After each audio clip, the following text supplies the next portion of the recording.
Дамы и господа, сэры и сырухи, всем веселого зеленого трямса. Сегодня у нас покрытая мхом новиночка. Ну, в смысле, игре уже 3 года, но я своими зелеными ручонками добрался до нее только сейчас. Знакомьтесь, RimWorld в килте. Здесь ты не участвуешь в эпичных битвах с механоидами, а ежедневно борешься с дождями, грязью и гипотермией. Здесь ты не будешь торговать органами и шить шляпы из человеческой кожи. Зато вспомнишь много молитв, когда твоя овца заболеет, потому что без ее шерсти твой клан нахрен замерзнет еще до Нового года. Тут нет зомби, рейдов и механоидов, но расслабиться все равно не получится, ибо молния вполне может спалить тебе дом или превратить в уголек твоего поселенца. Повсюду носятся наглые крысы, а поселенцы офигевают от отсутствия сортиров и крайне недовольны одеждой из натурального меха. Главный враг здесь не зима, а расписание, на которое постоянно не хватает рук. На 3,5 балбеса, готовых что-то делать, всегда будет приходиться сотни дел, а их распределение ляжет исключительно на твои сутулые плечи. Короче, добро пожаловать в клан Фолк. Игру, где семейные традиции передаются вместе с граблями и лопатами. Каждый день начинается с фразы «Опять, блин, соломы нет», а если что-то где-то горит, то, скорее всего, это твоя кухня. Для начала мучений выбрал регион с озерами и реками. Красиво и даже где-то романтично. Вот только сложность гнев природы зальет все это постоянными дождями, грозами и ураганными ветрами. Нехрен тут Ромео и Джульетту разыгрывать. Поселенцев не перебирал, выбрал то, что есть, только имена поменял в соответствии с теми, что давал на стримах. А еще продал всю живность и еду, а на вырученные монетки прикупил себе еще одного ребенка. Дядь майор, если что, это не то, о чем вы подумали. Ну, можно начинать. Вот мы и на месте. Команда готова к бою, мозгов минимум, энтузиазма максимум. Первым делом нужно выбрать место под лагерь. Вода рядом, ягоды под рукой и желательно поближе к болоту.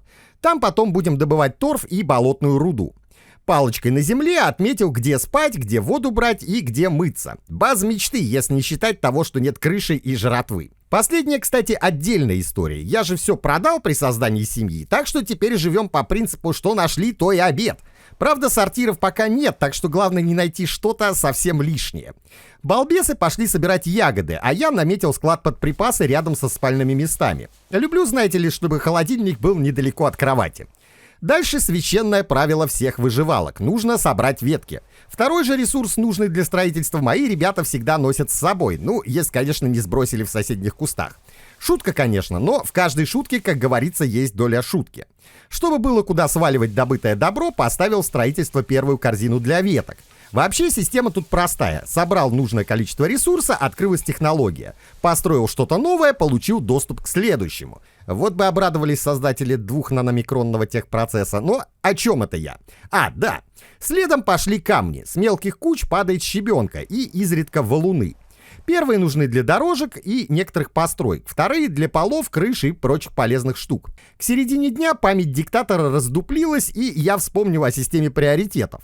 В клан Фолк нельзя никого просто ткнуть мышкой и сказать «иди работай». Здесь все держится на порядке задач. Кто-то строит, кто-то копает, а кто-то дерьмо выносит. И определяет, кто сегодня дерьмонос, сама игра, даже, со строгими приоритетами.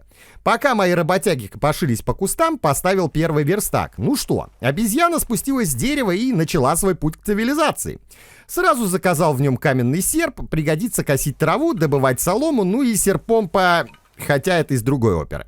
Рядом с верстаком разместил склад под компоненты, куда буду пихать все подряд, пока нет специализированных хранилищ. Разве что валуны мы туда носить не будем, а то засрут ими весь склад только в путь.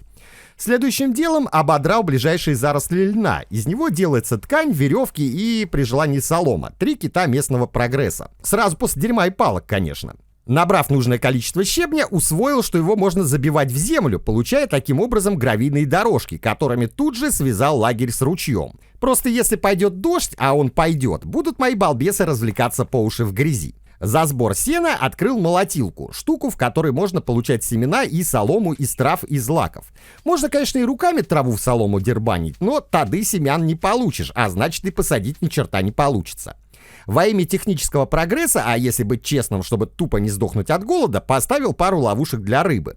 Каждая такая плетенка будет давать по 5-10 угрей в день. Можно больше, но тогда в водоеме очень быстро не останется рыбы, а сильно отожравшиеся поселенцы быстро похудеют и отбросят ласты. Ну и последний пункт на сегодня — это костер. Тут главное расчистить вокруг все горючее, иначе вместо жареного угря получим запеченный шотландский клан. Но это уже завтра, костер, клан запекать не будем. Ночью балбесы работать не хотят, а спорить с ними я не нанимался. Помните, я говорил, что начнется дождь? Так вот, не сбылось. Начался, сука, ливень. Причем такой, что даже рыбы со словами «да ну его нахрен» попрятались под кувшинками. С такой погодкой никакой работы не сделать. Ноги вязнут по самой коке. Настроение падает туда же, а вместе с ним и эффективность труда. Короче, классика жанра. Природа против прогресса. Но плюсы сегодня тоже есть. Открылась возможность сделать мотыги, а это первый шаг в науке сортиростроения. Наконец смогу выкопать ребятам ямы, чтобы перестали обоссывать каждую сосну. Следом подоспел и топор. На самом деле, надеялся сделать его еще вчера, но с такими работниками и рукожопым диктатором во главе планы и реальность обычно сильно расходятся в траекториях. Временные ямки для дерьма сделал поближе к воде. Правда, стены я делать пока не умею, так что жопку будет обдувать приятным ветерком со всех направлений. А сам поселенец будет сыпать проклятиями в адрес зеленой сущности, изображая тополь на плющихе, раскорячившись аки горный орел над ямой под взором остальных жителей нашей деревни. Ну, что поделать, красиво не получилось, зато получилось быстро. Немного поколдовал с соломой. Теперь вместо разметки на земле у каждого есть своя персональная куча соломы, гордо именуемая кроватью. Расставил данные поделки таким образом, чтобы потом можно было обнести их стенами и получить комнаты 2 на 3 метра. Поставить туда трехъярусные нары, и современные тюрьмы обзавидуются. Но это для нас ужас. По меркам средневековой Шотландии это апартаменты класса люкс. У них там вроде вообще отдельных комнат не завозили. Разборки со стадом Буратино решил пока отложить. Вместо этого накопал побольше щебня. Гравийные дорожки в нашем случае — это не понты, а практически средство выживания. Не дело, когда во время дождя ты спускаешь ноги с кровати и проваливаешься в пол по колено, так что нужны дорожки. Ну а пока наши ими занимаются, я поставил рядом с молотилкой палету под солому и ящик для щебенки. А главное, наметил проект предильни. На ней у нас делаются веревки, которые тут как аналог золота, нужны буквально везде, от стен и ловушек до возможности забить на все и послать диктатора нафиг. Слава богу, последний вариант тут не рассматривается. Камни собрали, пора разбираться с Буратино. Надо наколотить 100 бревен, тогда мне откроется строительство. Примитивное, конечно, но это точно лучше, чем дом из воздуха. Посетители сортира со мной точно согласятся. Рукожопы и лентяи достали разбрасывать серпы с мотыгами по всем углам, так что на складе будущей мастерской поставил пару стоек для инструмента, а на верстаке добавил производство луки. Охота — вещь полезная, особенно когда жратвы нет. Да и шкуры, несмотря на гневные крики Греты, нам очень пригодятся. Буратино, конечно, сопротивлялся, но наш конфу оказалось сильнее. Десяток деревьев, и нам открылся склад под бревна. Разместил его рядом со стеной мастерской. Про уровень влажности пиломатериалов они тут не слышали, так что нефиг занимать место внутри, если можно сложить снаружи. К вечеру разместили первые проекты бревенчатых стен. На дом это пока не тянет, скорее навес, чтобы прикрыть костер и запасы еды. Первый без крыши тупо не горит, а вторые без них портятся. Баланс, мать его. Завершил же день магической постройкой. Крыша по краям солома, а в центре из валунов. Как солома удерживает тяжеленные валуны, понятия не имею. Видимо, средневековые строители знали в своем ремесле такое, о чем мы с вами даже догадываться боимся. Третий день начался с хвостатых паразитов. У нас появилась еда, а значит появились и серые гурманы. Только вот на их беду мы их считаем не просто вредителями, а бесплатными бифштексами с бонусом в виде шкур. Такие деликатесы я решил не упускать и сразу выставил пару ловушек. Выглядят они угрожающе. Да что там говорить, очень угрожающе. Надеюсь, к ужину у всех наших останется по 10 пальцев, хотя бы на ногах. Задание всем выдал, теперь можно отдохнуть и понаблюдать. Тут важно учитывать, что если затрахать поселенцев работой, то они, что логично, между собой любить друг друга не будут. А значит, не будет и демографического взрыва в отдельно взятом шотландском поселении. Нужен баланс. Но, блин, дети они потом будут, а ресурсы нужны сейчас. Головняк с соломой никуда не делся, а все заняты. Одни косят траву, другие селки ставят на ушастых соседей, норка которых как раз оказалась неподалеку. И тут открытие — камыш у ручья. А с него падает 20 соломы, причем без обработки. Сразу бери да пользуйся. Такой подарок судьбы я, естественно, пролюбить не хотел, так что тут же поставил его добычу в список заданий. Тем временем под ножом мясника оказалась первая тушка. Чтобы шкуры не пропадали зря, поставил сушилку. Рядом с ней кусок стены и уже от него сделал навес. Выглядит крайне убого и ненадежно, но не мне под ним работать. А балбесы инженерного образования не имеют. Им диктатор сказал, что сойдет, значит сойдет. Рядом устроил склад под испортившуюся еду. Пусть валяется, перегниет, землю удобрим. А на костре вовсю шкварчит мяско. Чье мяско? Вопрос философский. Может заяц, может крыса, а может и кто-то третий. Какая разница, если все белок? Белок и в Шотландии белок. Главное не задаваться вопросами во время ужина. По итогу за день успели добыть соломы и частично построить крышу. В мастерской сделали полку для шкур и сухой угол для их просушки. Половину дня, как всегда, занимались не стройкой, а заготовкой того, из чего строить. Завтра же в топоры, расчистка территории и дальнейшая стройка деревни. 4-й день начался с градостроя. Диктатор рисует планы будущего величия, а поселенцы втайне молятся, чтобы у зеленой сущности в мозгу замкнуло, потому что у них от количества работы уже замкнуло везде. Но шутки шутками, а крыша над головой и хоть какое-то тепло – это огромный баф к настроению, сну и производительности, ну и к демографии в перспективе. Пока решил ограничить свои порывы 3 спальнями и парой сортиров, чтобы хоть где-то можно было спокойно почитать вестник диктатора. Геноцид Буратино продолжается, но я не совсем дикарь, так что, помня заветы экологов, сразу и посадочки организовал. Лето оно длинное, может к следующему году и подрастут, и под топор нахрен. Пока раскидывал саженцы, голожопики достроили стены и даже местами настелили пол. Осталось прикрутить ко всему этому безобразию двери, и будет почти цивилизация. С крышами придется подождать, соломы все еще не завезли. Но, думаю, через потолок никто подглядывать не будет. Чтобы никто себе не набил шишек в темноте и не присел на горшок поверх собрата, понаставил везде соломенных окон. Это, конечно, не стеклопакеты, но свет дают, и то ладно. Несмотря на активные протесты и так не видевших конца работ поселенцев, добавил им задание на сбор травы для новой порции соломы. А слева начал пристройку под отдельные комнаты для пар. Местные ребята черно-оранжевый YouTube не смотрели, так что детей делать могут только наедине друг с другом. Крыши не делаем, соломы в обрез, а вот полы настилаем везде, где можем. Пусть гравий не лучший вариант для полов в спальне, но это лучше, чем выдергивать друг друга из раскисшего грязевого пола. К вечеру практически достроили 2-ю комнату. План на постройку простой. Сверху, снизу и слева по 3 комнаты. На первое время должно хватить, а дальше будем строить нормальные дома. 5-й день начался с форменного садизма. Буратино уже воют от ужаса. Рубим всех под корень, а потом с ответственным подходом сажаем саженцы на будущее. Таким образом, ресурс у нас никогда не закончится, а веселое занятие можно будет продолжать снова и снова. Главное, чтобы поселенцы не объединились с деревянными в общей ненависти к диктатору. И, кстати, пеньки тоже подарок судьбы. С цельного дерева падает 5 бревен и столько же с мелкого пенька. Видать, деревянные растут в обе стороны одинаково. Вот это открытие. Сами же пеньки, как говорят, являются отличным рассадником грибов, которые с нашими сомнительными успехами грозятся стать главным деликатесом на ближайшую зиму.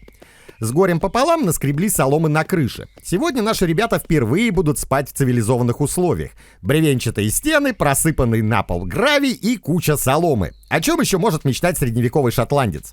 У нас с вами такие условия вызовут нервный тик и слова «Боже, за что мне все это?», а для них почти люкс. Помимо этого, прочесал окрестности на предмет трав. Местные луга — это скорее пародия на пастбище, но на крыше хватило, и это уже победа. Мастерскую тоже начал потихоньку обносить стенами. К осени, а особенно к зиме, надо тут все достроить и утеплить. Не дело, если работник примерзнет выступающими частями тела к своему рабочему месту. Хотя, если подумать, в этом случае он будет тратить меньше времени на дорогу. Надо будет подкинуть идею руководителям в офисах. Короче, поставил пока одну стену, чтобы можно было хотя бы верстак накрыть крышей.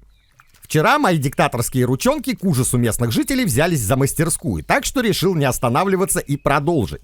Верстак мешал строительству, так что убрал его в сторонку, а все, что не боится дождя, наоборот, выставил наружу. У нас поселенцы, мокнут, мерзнут и молятся местному богу, то есть мне. Гравий, думаю, будет жаловаться куда меньше, да и бога камней я тут пока не видел. Вот, теперь видно контур будущего здания. Главная же проблема, вы уже, наверное, догадались. Солома, Серпы в руки и вперед на камышовые поля. Заодно и травку в леске подчистим. Все переработаем и закинем наверх, на роль крыши, обильно смазав ресурсом номер 2, чтобы держалось лучше и пахло по-деревенски. Производство веревок на другую сторону. Тут у нас будет зона для мастеров нитки с иголкой. А если не влезет, еще раз напряжем балбесов и расширим. Ткацкий станок в угол, тут ему самое место. Полку для мяса пока закинул в общий зал главного дома. Как доживем до зимы, сделаю ледник. И все портящееся размещу там. А пока жрать. Жрать, чтобы не испортилось. И пусть не считают, что это обжорство. Это не оно. Это профилактика потерь. Пока балбесы исполняли пожелания диктатора, кто-то из них таки пошил полотно. И теперь нам доступна мастерская корзинщика. А корзина тут прям важная штука. Так что строим. Между новыми станками оставляю место под хранилище. Кто меня знает, тот знает, что склады — это наше все. Без них нельзя, даже в игры, где их нет. Вот почему, кстати, игры проваливаются. Правильно, или нет складов, или складов мало. Корзинки же открыли нам кучу всего нового, включая места хранения для еды, а также новый верстак. Старый же идет в утиль, пускай отдохнет, заслужил. Как я заметил, наши ребята очень сильно мучаются, пересекая ручей вброд, поэтому я решил еще больше их напрячь и построить мост. Ну и дорожку к нему проложить. А ибо нефиг, инициатива обычно имеет инициатора. Они, конечно, прямо не говорили, что хотят строить мост. Не говорили, что им тяжко ходить по воде, но я буквально прочитал их мысли. Мост требует бревен, а значит снова вынуждена страдать популяция деревянного человечка. Вот постоянно диктатор задумывает, поселенцы офигевают, а Буратино просто в полном ахере. Пока плотники шуршат досками, собрал на остатках деревянной нации очередную партию грибов и поставил в главном здании сушилки. Вид, конечно, в главном зале от них не царский. Зато шанс пережить зиму с ужином, а не воспоминаниями о нем, заметно вырос. К обеду мост был готов. Теперь можно переходить без риска промочить особо ценные части тела. Балбесы довольны и диктатор тоже, но расслабляться рано, занялся мастерской. Десяток корзин готов, и я выделил под них отдельное хранилище. Пусть полежат, потом пригодятся в быту и в торговле, когда до нее руки, конечно, дойдут. Новый верстак подогнал нам и новые фишки. Теперь можно делать флейты и лопаты. Первые для души, а вторые для торфа, чтобы зимой эту самую душу не отморозить. Инструментов становится все больше, а порядка все меньше, поэтому разместил новые стойки под хранение. А чуть западнее главного дома выбрал место под вторую мастерскую. Тут у нас будет всякое огнеопасное. Кузница, жар, искры и полный набор звуков, от которых у соседей сгорит терпение. А главное, не забыть все это соломенной крышей накрыть, чтобы на Новый год у нас было больше развлечений. 8-й день выдался на редкость продуктивным. Диктатор был в ударе, поселенцы в шоке, а дела шли довольно успешно.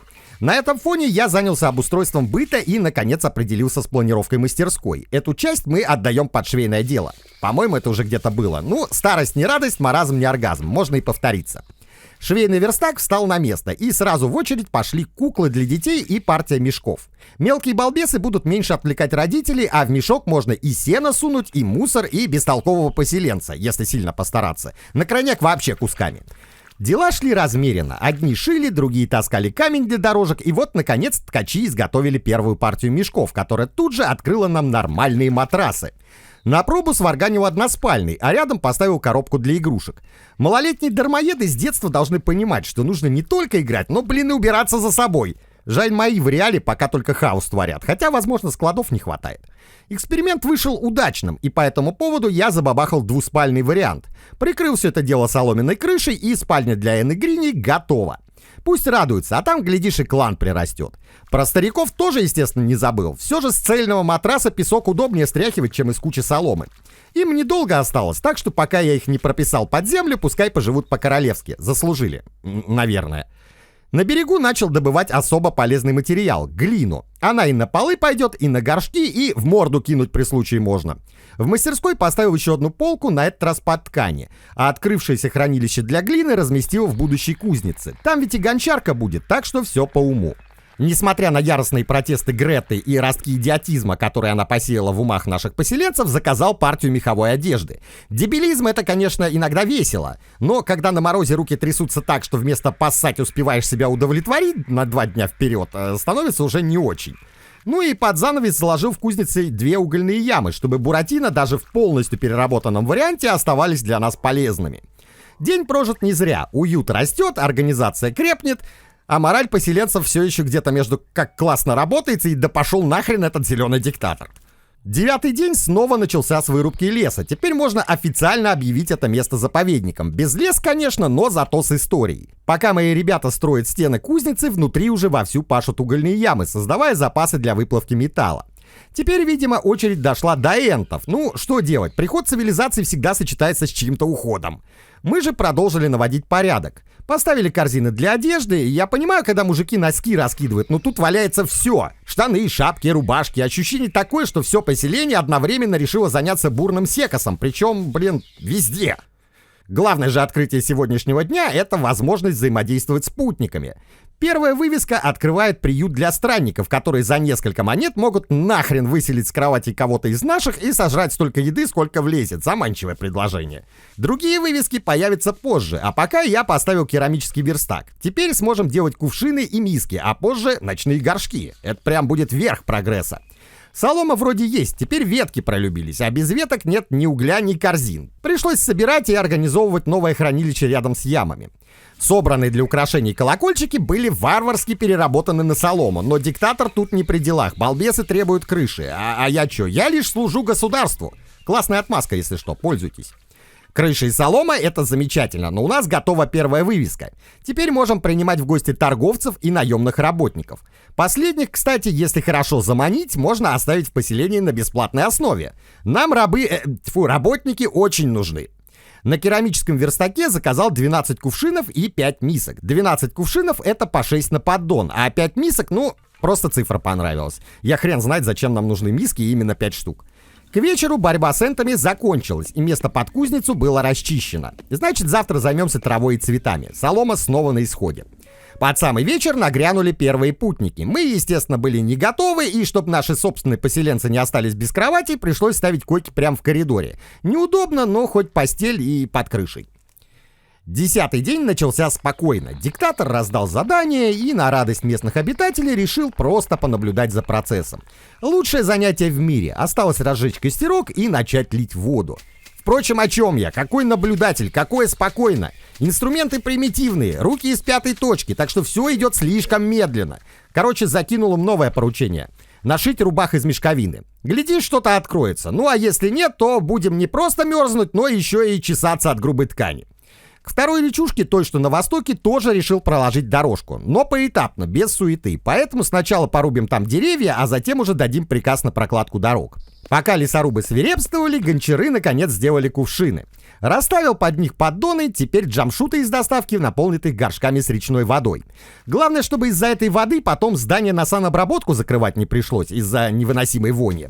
Слово «пронесет», в контексте питья воды из реки имеет два противоположных значения. В мастерской поставил сток для хранения сена, после чего приступил к прокладыванию намеченной ранее дорожки по расчищенному пространству. Закончился день, как и начался, спокойно. Вот сидишь такой у костра, расслабляешься, смотришь, как другие работают и думаешь, может, не зря все это. А вот и первый джамшут, попавшийся на объявление о бесплатной жрачке и теплой постели. Лесоруб, охотник и ремесленник, тупо универсальный солдат, только без оружия. Главное не забыть расставить приоритеты, чтобы он рубил лес и таскал полезные полезности, а не ходил кругами и чесал репу. Глина опять кончилась. Ощущение такое, что мы не пару кувшинов заказали, а открыли завод керамики. Накинул еще задач по добыче, а заодно запилил гравийную дорожку до самой воды. Торговец в этот раз ничего путного не привез, только скупил корзинки, обеспечив диктатора монетками на оплату рабского труда наемных джамшутов. А тем временем мои ребята закончили дорожку и принялись за остатки работы. Камыш и складирование разного добытого хабарчика. В идеале я бы дал людям отдохнуть, ведь когда они счастливы, они меньше ноют и больше размножаются. Но это в идеале, а в реальности стройка продолжается. Добавил еще одну каморку, воткнул туда окно и накинул крышу. В спальню с двуспальной кроватью заселил тонкого с пожилой супругой, пускай старики доживают красиво. На восток дорожку зафигачили, теперь пришла очередь южного скоростного диаметра, к болотам. Там и торф, и болотная руда, главный источник металла. Погода, конечно, подсиропила, ливень лупит, а ветер пробирает до костей. Но мы же типа суровые шотландцы, так что пофиг, мне по крайней мере. Новую комнату оборудовал парой матрасов для наемников и путников. Впрочем, быстро передумал и один убрал. Пусть лучше будет личный номер премиум формата. Жить там будет Джонат, наш свежепойманный работяга. Глядишь, решит остаться у нас навсегда. Правда, для этого ему нужно жену подыскать, а у нас пока с этим проблемы. Не доросли еще. Кузнечный развал под открытым небом наконец приобретает вид помещения. Дошли до крыш. Правда, руки-то дошли, а вот материалы потерялись где-то по дороге. Такими темпами до зимы не управимся. На дворе осень, а до теплых помещений как до луны пешком. Зато южная дорожка уже почти готова. Еще немного, и наши работяги перестанут проваливаться по пояс в раскисшую грязь. Торгаш отличился, притащил бревен и монет. Монеты на благо диктатора, а бревна в дело. Заодно нанял еще одного равшана. Этот у нас шьет, собирает и ремесленничает. По такому поводу пришлось к Джонату подселить соседа. Личное пространство? Диктатор о таком не слышал. Вот и тебе не стоит. Криворукие рукожопы поколдовали с керамикой, и вот у нас новые плюшки. В главный дом поставил полку для мисок, а в мастерскую под семена разных растений, типа лука и репы. Главное же, появилась печка на торфе. Безопасная, греет, ягоды сушит, прям праздник какой-то. Надо будет такую воткнуть потом в каждое здание, чтобы зимой не слушать перезвон бубенцов. Торф теперь добываем стабильно, так что я построил для него склад. А так как он должен сохнуть, накрыл его крышей. Ну, как крышей? У меня сейчас база в целом выглядит как набор навесов, которые кто-то раскидал в панике. Комнаты накрыты, центральная зона местами, ну, ресурсы, мать их. Попробовал забабахать южную стену, но получилось криво, так что пришлось переделывать. В личные апартаменты поставил маленькие столики для украшений, чтобы балбесам было приятнее, и они, наконец, подарили диктатору новых работников. Завод по производству корзин стал местной достопримечательностью, к которому стремятся все торговцы. Впарил корзинки очередному торгашу, а у него взял связки льна на солому и разные полезные вещи. Заодно и ягод прикупил на сушку.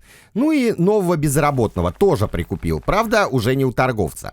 Ремеслоид, лесоруб и ткач в одном флаконе. Сейчас каждая пара рук – это вопрос выживания зимой. Второй же торгаш оказался не очень. Продал ему остатки корзин, и на этом все. Итак, пора расширять главное здание, для чего нужно расчистить южную окраину от остатков буратин, накопать глины и понадыбать побольше соломы. Все красиво распланировал, порадовался и начал строить. Правда, критический взгляд на стройку показал, что все сделано через одно место. Потому снес все нафиг и начал заново. Пришлось расчищать еще большее пространство. Новый план включает в себя еще 2 сортира и 3 комнаты, зеркалочку от северной стороны нашего дома. Так как жениться у нас никто не хочет, они не дураки, в новые комнаты закинул одиночные матрацы. Хоть комфорт будет. Правда, сегодня весьма условный, так как крыши я доделать не успел, а профсоюз ночью работать не дает. Осень в разгаре. В переводе с шотландского время собирать грибы и сушить их, иначе зимой будем грызть одни воспоминания. Проблема в том, что даже сушеные грибы без холодного хранения, как ни странно, тухнут. Так что решил забабахать ледник. Выделил под него кусок главного здания и пробил вентиляцию наружу. Как температура в леднике станет минусовой, перекрою заслонку и будет там вечный минус. Там же, естественно, у нас будет и склад еды. На поддонах хранятся кувшины, которые при минусе замерзают и будут держать минусовую температуру летом, сохраняя наши запасы. Строители, видать, используют суперматериалы средних веков, которые не знают, что такое теплопотери. Туда же поставил корзины под мясо и прочие продукты, ну и перетащил все съестное. Будущие входы в дом закрыл соломенными дверями, других нет, досок тоже нет, гвоздей нет, плотницкую еще не построили. Эти двери жрут солому как не в себя, так что сегодня у нас день серпа и молотка. Косим, строим и так далее. Чтобы открыть меховые плащи, на данный момент лучшую защиту тушек от мороза, пришлось сделать льняной чепчик. Не знаю, как они связаны, но сработало. Добавил полку для ткани, а в доме расставил крысоловки. Мясо, шкурки, полный цикл. Кто-то носит шубу из шиншиллы, а наши балбесы бюджетненько будут носить мех того, кого поймали. К вечеру донакрыл остатки главного здания соломенной крышей. Вот так уже значительно интересней. Ночью начался ураган с грозой и даже что-то загорелось, но, слава богам, дождь оказался сильнее, так что обошлось без серьезных пожаров. И слава им же, что молния не попала в соломенную крышу. А других у нас пока нет, так что продолжаем строить их и надеяться на лучшее. Скоро холода, так что поставил в очередь партию меховых плащей. Ну и нанял еще одного бедолагу. Этот у нас ремесленник, лесоруб и строитель, ну еще и с опытом работы в Яндекс.Доставке. Выделил ему сразу отдельную комнату, правда без крыши, но это поправится. Первый торговец выкупил у нас корзинки и подогнал 2 стака руды. Святые люди все же встречаются, даже среди торговцев. Ну а второму впарили остатки хлама. Крайнюю комнату в доме сделал общагой для путников. И главное, крыши готовы. Правда, пол пока земляной и темно, как в пещере, но хоть не капает. Окна добавим, будет вообще красота. До зимы уже рукой подать, так что отправил всю толпу копать торф и добывать руду. Нужно успеть просушить топляк к отопительному сезону. Заодно открыл технологию тростниковой крыши. Это дешевле по соломе и горит не так весело. Ну а с запасами руды теперь можно заниматься и кузницей. На ее месте расчистил площадку и поставил домницы, пусть плавят чушки. Рядом дробилку под руду, ну и на дом обратил внимание. Балбесов почему-то запарило проваливаться в пол по колено и бегать по стенкам, так что пришлось запилить им там глиняный пол. Точнее ноу-хау, однако. Такую же глиняную дорожку положил и в кузнице. Не горит, не скользит, идеально. Материалов хватает, так что занялся благоустройством главного дома. С каждым квадратиком пол становится уютнее, а настроение у ребят все выше. В кузнице добавил пару складов для валунов, пусть туда носят руду. Торговец опять пришел, скупил корзины и продал солому с ягодами. Ягодки тут же поставил сушиться. Второй же скупил остатки наших товаров и подогнал еще ягод. Запасы растут, как и вера в то, что зиму переживем. Глиняные полы почти готовы и выглядят вполне прилично. Правда, если бы жители знали, что такое ламинат, меня бы сожгли на костре. Так что неведение иногда полезно, особенно для диктатора. Опоры под крышу готовы. Накатываем тростниковую. Дробилку и домницы настрою по количеству ресурсов. Все, можно выходить в железный век. Глины у нас завались, прямо у ручья, но осенняя сырость заставила проложить гравийные дорожки, иначе ноги утопают глубоко, утопают.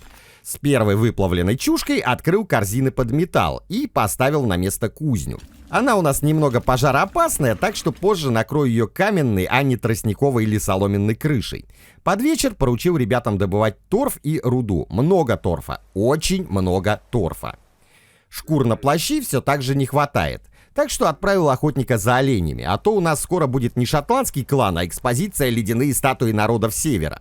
Пока охотник где-то там выслеживает Бэмби, мои балбесы занимаются вчерашними хвостами. Кто доделывает стройку, кто ресы таскает, я же решил прикрыть мастерскую тростниковой крышей. Не то чтобы я мечтал о соломенной архитектуре, просто дождь реально достал, и надо с этим что-то делать. Впрочем, игра решила, что размеренность это, конечно, классно, но скучно. Короче, устроила нам спецэффекты. Прямо во время детской прогулки маленького Ангуса бахнула молния, причем не метафорическая, а вполне такая реальная, из неба, с громом и со всеми пиротехническими последствиями. Балбеса не убила, но здоровье осталось на зубок. Из последствий парень внезапно вырос и стал подростком. Вот что значит познать жестокость мира. Только это, если кто-то реально мечтает вырасти, не надо целовать в засос электрическую розетку. Не надо.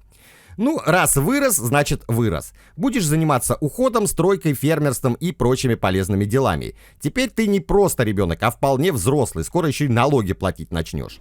Марджери тоже подросла, хотя молнии ее не били. Стала ремесленницей, причем даже с улыбашкой. Полезный навык, однако. Кузницу, наконец, достроили. Можно вычеркивать из списка больных мест. Но расслабляться рано. Солома и сено снова на нуле. Зима близко, а мы все еще живем в стране, на что хватило. Поэтому приказ один – грести все, что шевелится, косится или срезается. Завтра объявляю грибной день. Даже если еды не прибавится, хотя бы будет ощущение, что мы все делаем правильно. Ну вот и итоги. 8 сотен сушеных грибов. Думаю, на зиму хватит, если, конечно, не протухнут. Пока народ таскал грибные залежи, я закинул в производство еще плащиков. Плащи – это тепло, тепло – это выживание, а выживание – это полезно. Даже, я бы сказал, очень. Торговец снова порадовал, выкупил у нас все для него приготовленное, а сам подогнал нам ягод и колокольчиков. Колокольчики – это солома, а солома – это крыши и много других полезных приблуд. Весь день прошел в заботах диктатора о здоровье своих подчиненных. Ведь хорошая физическая форма – это и есть оно, здоровье. Так что таскать грибы, косить траву, копать торф и руду – это не работа, это фитнес. Вот тебе и спортзал, причем без абонемента, совершенно бесплатно, только благодаря диктатору. А тут еще одна новость. Энн беременна. Теперь можно сделать официальное заявление. Мы не вымираем, мы слегка прирастаем.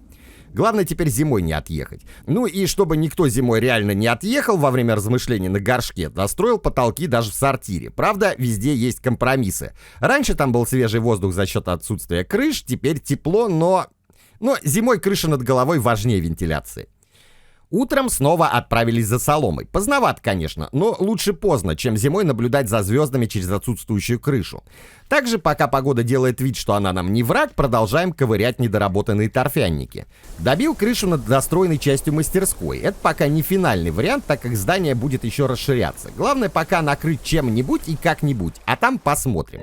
Популяция Бэмби еще присутствует, а вот плащи у нас отсутствуют. Ну, вы поняли. Уберите детей от экранов. Выбор тут у нас небольшой. Или покрошить на мясо и шкурки этих милашек, или превратиться в снеговика зимой. Что выбирает диктатор, понятно без слов. Обожаю снеговиков. Шутка, конечно. Уже под вечер решил замкнуть южную стену мастерской, для чего пришлось снова прибегать к геноциду деревьев. Ну а пока наши занимаются этим нелегким делом, в кузнице наконец выплавились слитки, и можно приступать к производству фурнитуры и разных инструментов. Теоретически, после появления железных орудий труда все должно ускориться, но, зная наших балбесов, я вслух этого произносить не буду. Как и ожидалось, железные инструменты дали новые плюшки, в частности камин. Он безопасней и места меньше занимает, так что сразу и поставил. Также открылась лесопилка, но с ней придется подождать. Сначала нужно расчистить под нее площадку и главное что? Правильно, где, блин, солома? Соломы нет. За ручьем на западе нарыл жилу руды. Скромненькую, конечно, но мы не гордые, и такая пригодится.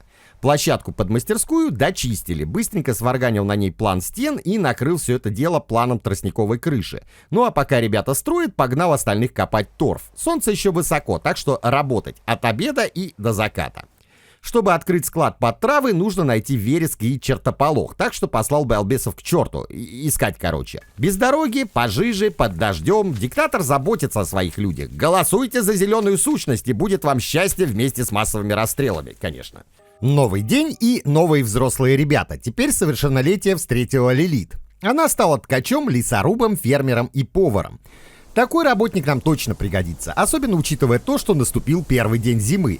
Впрочем, ничего не поменялось. Кто-то уже махает мотыгами, а кто-то охотится. Ведь плащи есть все еще не у всех, о чем говорит мелодичный перезвон бубенцов отдельных счастливчиков. Короче, нужно срочно утепляться. Чертополох и прочие цветочки мы собрать успели, так что в мастерской смог поставить полочку для их хранения. Красота и порядок, как я люблю. Кстати, так как Лилит уже стала взрослой, один из джамшутов по имени Гилберт тут же вполне удачно подбил к ней клинья, и вот у нас новая ячейка общества. По этому поводу поставил молодоженам двуспальную кровать, чтобы радовались, плодились и размножались. Ну а чтобы поднять настроение всем остальным, развесил по дому украшения из живых цветов. Особенно постарался над сортиром, там, мне кажется, они нужнее всего. Пусть сражаются с местной атмосферой. Камин уже поставлен, так что пожароопасный костер я из дома удалил. Ну и, продвигаясь по технологиям, влепил в мастерской верстак плотника. Теперь бревна можно распиливать на доски, цивилизация подъехала.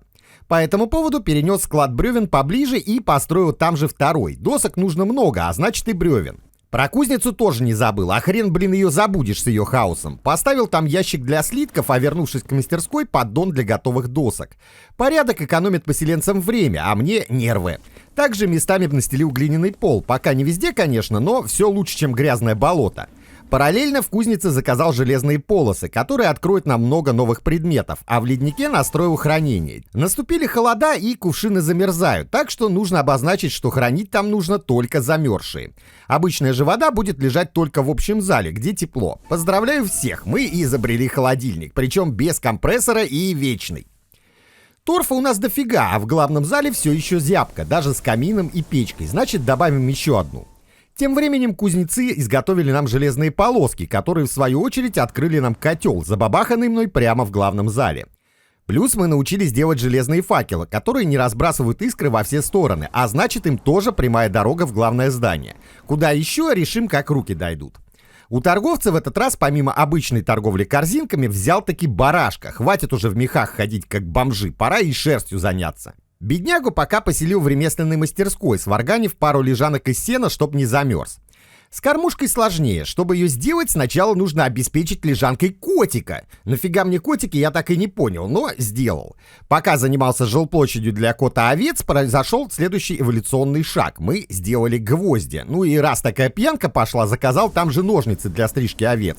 Стричь пока, правда, некого, но ничего, подождут своего часа. Поселенцы вон попользуются, волоса на подмышках побреют. Глядишь, веревок наплетем по заветам Джека Воробья. Прошу прощения, капитана Джека Воробья. Несмотря на буран, беснующийся на улице, отправил рабов копать торф. На отопление его пока хватает, но нам с него еще и крыши строить. Плюс мы тут разогнались по железным девайсам, а руда не бесконечная. Не было печали, купила бабка порося. С едой проблемы, правда странно, ее некуда девать. Пришлось поставить еще одну корзинку, а заодно решить для себя, что от голода мы в ближайшее время не умрем.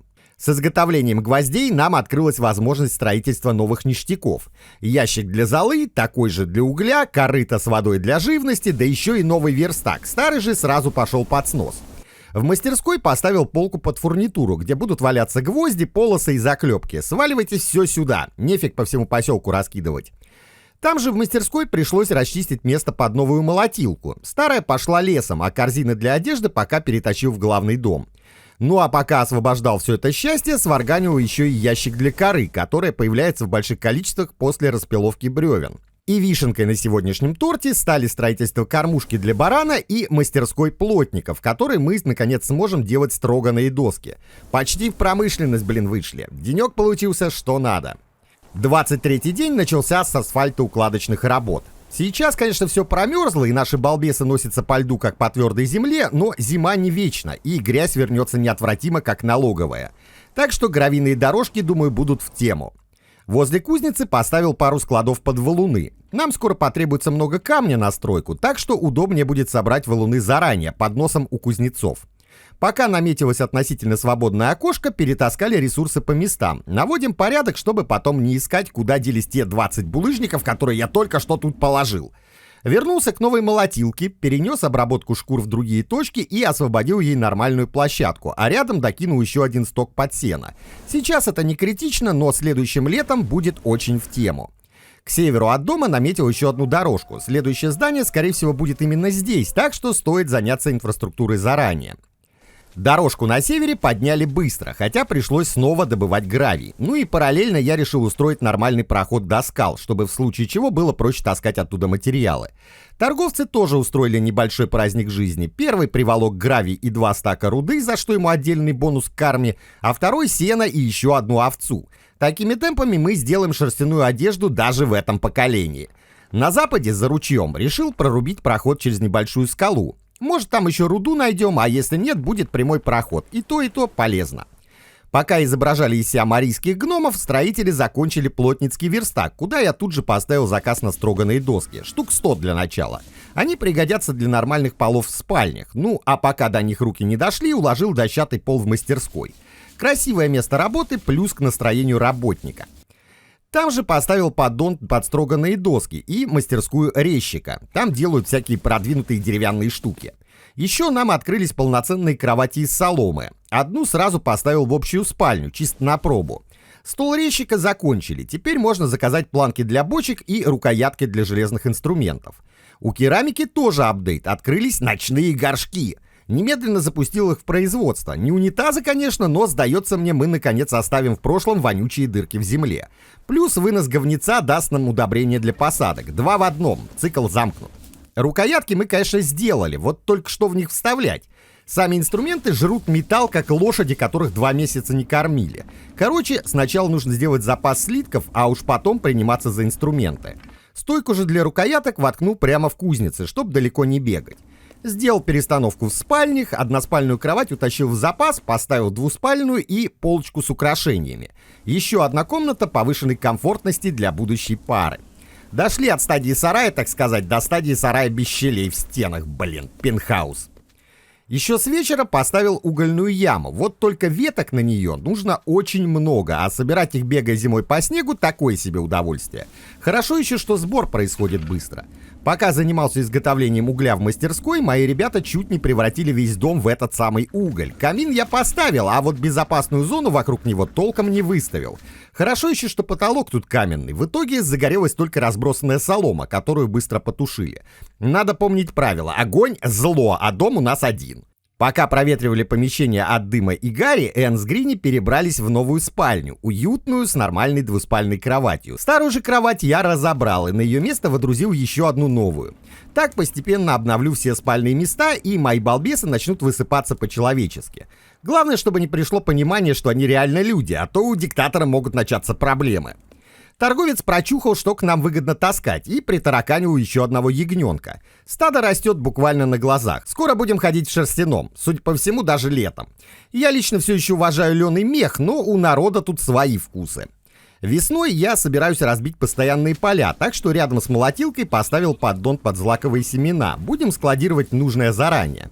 И вот оно. Слитки мы доплавили, так что можно размещать заказы на новые инструменты. Пока по одной штучке каждого вида, а потом зафиксируем минимальные запасы, чтобы всегда быть обеспеченными нужными вещами для рукоблудства. Так как скоро будем строиться, наметил еще один участок леса под вырубку. И площадку расчистим, и материалы на строительство запасем. Ну и да, строганных досок нужно намного больше. При строительстве они расходуются так, как будто работают по госзаказу. Законы физики в Шотландии работают так себе. С водой зимой оказалось все интересно. Люди выпивают ее из кувшина, а затем из-за того, что река замерзла, тупо набивают кувшины снегом. В теплом помещении они почему-то не тают, так что пришлось давать отдельное задание на растопку в камине. Коридор через скалу я прорубил. Руды внутри, естественно, не нашел. Зато она нашлась за коридором, хоть и немного, но решил забрать. И вот, блин, несчастье. Бани у нас нет, ванны тоже. Река замерзла. Короче, мои балбесы ходят немытые и из-за этого очень сильно печалятся. Было бы интересно, если бы можно было рубить проруби в реке. Посмотрел бы я на их счастье после моржевания. Но что есть, то есть. Мои хоть просто бесятся, а вот наемники, походу, могут и свалить с таким настроением. Ладно, тут мы пока сделать ничего не можем. Будем продолжать программу реновации, менять старые матрасы на новые кровати. Надеюсь, хоть немного компенсируем удобством тот факт, что мы слегка воняем. Ну или не слегка после 3 месяцев зимы-то. Второй шаг в сторону цивилизации. Удобные туалеты с ночными горшками вместо выгребных ям. Это быстрее, чище и дает удобрение. Да и на настроение влияет лучше, чем я ожидал. Но мыться в них тоже, к сожалению, нельзя. Ну или слава богу, что нельзя. Так что проблема остается. Джонат таки ушел, несмотря на туалеты и новые кровати. Поменял наш теплый, чуть ароматный, но дружный клан на какую-то ненужную чистоту. Ну и катись, мойся. А мы тут без тебя полы в паркет закатаем. Будешь завидовать потом и жалеть, что свалил. Начал с личных комнат и кусочка коридора. Остальное по мере появления ресов. В этот день диктатор решил проявить гуманность и не давать новых заданий. Пусть люди поедят, потрындят и расслабятся. Правда, через пару часов помрачнение закончилось. К северу было размечено небольшое здание под все, что связано с удобрениями. Надеюсь, окна в жилом доме у нас без щелей, а то к аромату немытых тел добавятся еще какие-нибудь приятные запахи. Но это не важно. Скоро у нас начнется сельхозсезон, так что нужны говняшки, чтобы почву удобрять. Нужно их где-то складировать, перерабатывать и готовить. Короче, приятная тема, я знаю. Материалов было в достатке, так что стены поставили быстро. А вот дальше обычная проблема. Где сено, Карл? Немного помог торгаш, но глобально он нас не спас. Внутрь нового домика сразу поставил пару компостеров. Они превращают отходы в мешки с удобрениями. К весне мы будем при полном фарше, в буквальном смысле. После установки компостеров открылась возможность делать корзинки для навоза. Звучит, конечно, мерзко, но это почти финальный этап нашей цивилизованности. Туда же к компостерам переставил и корзину для золы, которая нужна для удобрений. Теперь у нас готов какадом, полноценная станция управления отходами. Можно гордиться, главное делать это тихо. Итак, первые мешки с удобрениями готовы. Пришлось сразу наметить места хранения. Сделал пару площадок, но они забились за считанные минуты. Кажется, наши жители очень ответственно подходят к производству материалов для сельского хозяйства. Еще одна насущная проблема – наши бараны сожрали почти всю еду, а зимой трава расти отказывается наотрез. Ну что, нажрались, жирка накопили, теперь терпите на запасах до весны. Ну а если не получится, у нас будет мясо и мех. Не совсем, конечно, тот итог, на который я рассчитывал, но зато можно четко обозначить, почему мы в мехах оленя. Потому что овцы не хотят жить и делиться с нами шерстью. А на улице холодно. Полы в какашечной я сделал глиняными. Да, это дом отходов, но несмотря на это, он должен выглядеть прилично. Да, пахнуть будет так же, но я хоть стараюсь. Изготовление первой кирки открыло нам каменоломню, место стационарной добычи камня и гравия. Впрочем, ее я пока решил не ставить. Валуны нам сейчас не особо нужны, сейчас важнее руда. А до каменоломни дело дойдет потом. Мои балбесы настругали изрядное количество досок, так что я решил заняться полами в общем зале. Поставил паркет, а вокруг камина положил красивый каменный пол. Так и выглядит лучше и, главное, безопасней. Барыга услышал наши молитвы и притащил руду и гвозди. Руда — вещь очень полезная. В кузнице вон уже сделали первую партию заклепок, что разблокировало коптильню для мяса и рыбы. Сейчас копченое нам не сильно нужно, а вот как начнем ходить в экспедиции, пригодится для пайков. Весна не за горами, так что я принялся размечать на сугробах первые поля. Логика простая. Покос будет рядом и бегать по всей округе не придется. Плюс спаханная земля дает урожай быстрее, а если еще и удобрить, теоретически растения должны расти как на дрожжах. Кстати, сейчас понял, что такое дрожжи на самом деле. Чё-то не хочется мне больше выпечки. И тут случилась первая потеря. Зима еще даже толком не закончилась, а Тонкий умер от старости. Но во главу выберем днем, а пока прямо ночью выделим ветерану место на кладбище, к западу от поселения. Проснувшись, один из ребят пошел долбить могилу в промерзшей земле, а мы пока выделили место под стол для прощания прямо в кузнице. Ну нет у нас других домов, а так хоть где-то люди смогут постоять да попрощаться. Рассказать, какой вредный был дед при жизни. Потом построю маленькое помещение рядом с могилками, чисто как комнату прощаний. Это, конечно, расточительно по камню, но пусть будет. Потери потерями, а свято место пусто не бывает. Нанял нового работягу, будет у нас охотником, лесорубом и косарем. За эту зиму почти все наемники нас покинули, плюс мы потеряли Тонкого, так что нам критически нужны новые рабы. Главой клана назначили Лилит. Она молодая, умная и, главное, не разваливается от старости. Я вообще думал, что в средневековой Шотландии женщина не может возглавлять клан. Но тут у нас, видимо, особый случай. Ура! Мы постригли первого барана. Теперь у нас есть шерсть, так что я построил станок для ее обработки. В мастерскую он не влез, пришлось запихивать прямо в главное здание. Да, это странно, но меня это волнует мало. Прощание с Тонким длилось весь день. Семья приносила цветы, кто-то говорил теплые слова, кто-то, возможно, не очень теплые, я не все расслышал. А потом, когда церемония закончилась, его аккуратно завернули в ткань и оставили на полу, потому что ночь никто больше не работает. Великолепно. Утром жизнь поехала дальше.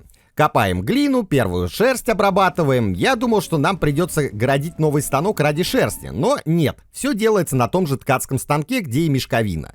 Редкий случай, когда прогресс не требует еще одну махину размером с полкомнаты. Пришла весна, всплыла...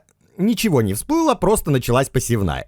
Первое поле под траву, второе под овес. По берегам ручья раскидали семена камыша. Мы помним, камыш — это солома, солома — это крыша, крыши — зима без истерик. Второй ручей тоже пойдет под посадку. К следующей зиме у нас должен быть нормальный запас ресурсов, а не тот позор, с которым мы перекантовались в эту. Семян лука запасли мало, так что под него выделили совсем маленькую грядочку. Все удобрили тем, что старательно производили всю зиму. Короче, поработали на славу. Ну а чтобы рук было еще больше, принял еще пару наемных бедолаг. Нам нужны такие, кто может рубить, таскать, а главное не ныть из-за того, что немытые.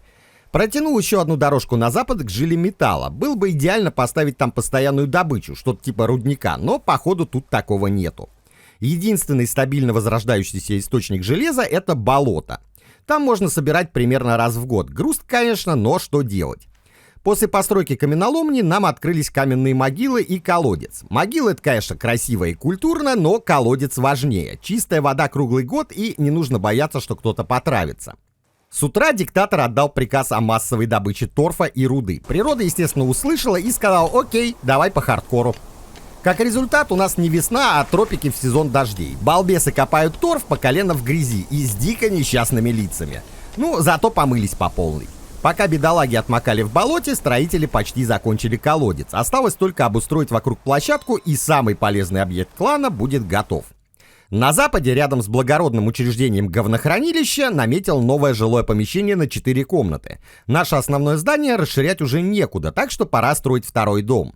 План простой: 4 спальни, туалет и пара общих помещений с печкой, чтобы зимой тепло было. Двери и окна раскидал сразу, а вентиляцию добьем потом. Вчерашний день закончился могилкой, а вот сегодняшний — внезапным пополнением. У Грини и Энн родился сын Рональд. Добро пожаловать в клан, надеюсь, тебя не жахнет молнией, как Ангуса. Справа от дороги разметил еще одно поле под траву. В итоге у нас 2 поля травы, 2 овса и одно маленькое под лук. Посмотрим по урожайности и потом решим, что будем масштабировать.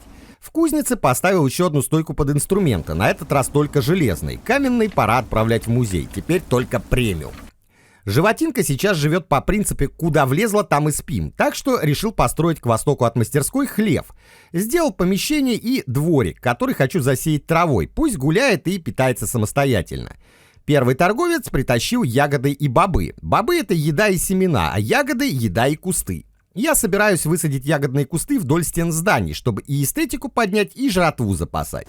второй приволок еще одну овцу. Теперь их у нас уже 4. Полезненько. И шерсть, и будущие плащи. И шашлык на празднике. Тут уж как сложится. А вот и первый урожай. На поле выросла трава, и мои ребята моментально отправились на покос. Чем раньше соберем, тем раньше вырастет снова. В середине дня наняли еще одного работника на сбор урожая, охоту и строительство. Старые примитивные инструменты я окончательно убрал из производства, теперь только железные. А тем временем хлев почти закончили, полы есть, крышу достраивают. Постелил туда подстилки, поставил кормушку и поилку. По центру разместил печку, чтобы животинка не мерзла зимой. Все удобства, главное, давайте нам шерсть, молоко и навоз, а то станете еще и источником мяса. Провел перестановку в мастерской, поставил бандарную наковальню, ковать обручи для бочек. Выковал 5 штук и сразу добавил бандарную мастерскую. Теперь у нас есть бочки и ведра. По периметру мастерской и хлева высадил деревья. Это и красиво, и заодно стратегический запас бревен под носом. Ну и вечером по классике отправил людей на болото. Нам все еще нужна руда и торф для крыш. Этот цикл пока не останавливается. После подъема отправил народ на сбор веток. Их у нас снова нет, а ветки — это уголь и корзинки. Без угля не будет металла и инструмента, а без корзинок не будет монеток на оплату рабочих рук. Ну не ведутся наемники на красивые речи зеленого диктатора, поганцы. В поселение пришла беременная девушка и попросилась работать за кров и еду. Естественно, не отказали, пусть занимается собирательством. У торговца выкупили разных припасов, включая ягоды, которые тут же пошли на высаживание кустов вдоль стен зданий. Я решил не делать отдельных полей с ягодными кустами, пускай будет вместе с эстетикой. Также нам открылся стол с картой и черпало. Первый поставил в главное здание. Теперь мы можем отправлять экспедиции по округе и учиться у внешнего мира. Рядом поставил черпало. Заполняешь его водой из кувшина и пьешь, когда захочется. Такие же приблуды раскидал по мастерским, чтобы никто не бегал через весь поселок за глотком воды. В мастерской поставил стойку для бандарных обручей, а на озере построил пирс для рыбалки. Теперь можно будет не только угрей ловушками таскать, но и ловить нормальную рыбу. Будет у нас жареная и копченая. И еще момент. В главном доме поставил бадью для купания. Сейчас, конечно, не актуально, можно в реке поплескаться, а вот зимой очень даже зайдет, даже в общей комнате. Лучше общая ванна, чем общая вонь. Под вечер закончил зал для прощаний, куда перенес специальный стол из кузницы. Все готово, можете дохнуть, кто там следующий. Сегодня решил плотненько заняться камышом. С соломой все еще есть проблемы. Как оказалось, дерьмо и палки не самые востребованные строительные материалы. Также поставил еще один склад под торф, который добывается в большом количестве и также быстро расходуется. Еще одной проблемой оказалась грязь. На гравийном и глиняном полах ее как-то не видно, а как построили паркет, мама дорогая. Кровь, грязь, кишки, все это видно и все это крайне сильно мешается. Короче, пришлось убираться. Также в хлеву тоже завелись крысы. Они, вообще везде заводятся, даже там, где им жрать нечего. Пришлось ставить ловушки. Экспедиция, посланная на разведку, вернулась. Чтобы ходить дальше, нужно выходить в походные пайки. Стол для их производства физически некуда ставить, так что придется что-то придумывать. Пока же расчистил площадку к югу от мастерской. Тут будет небольшое здание под переработку шерсти. Новое жилое здание почти готово, накрыл его тростниковой крышей. Осталось, чтобы строители докрутили оставшиеся и можно заселяться. Вдоль стен, как обычно, посадили деревья и ягодные кусты. Красиво жить не запретишь. Ну что, поля реально классная штука, они дают урожай очень быстро, и приятным бонусом балбесы сами идут все это убирать, как созреет, а потом также без пинков засаживают все заново. Диктатору совершенно не нужно отвлекаться от планов порабощения мира. Днем наняли еще одного работягу, лесоруб, строитель и фермер. Последнее сейчас особенно важно, учитывая, сколько у нас теперь полей. Затем пришел еще один работник, этот очень любит шить. Не сказать, что прям мастер в этом деле, но любит. И прекрасно, дадим шанс проявить себя в любимом деле.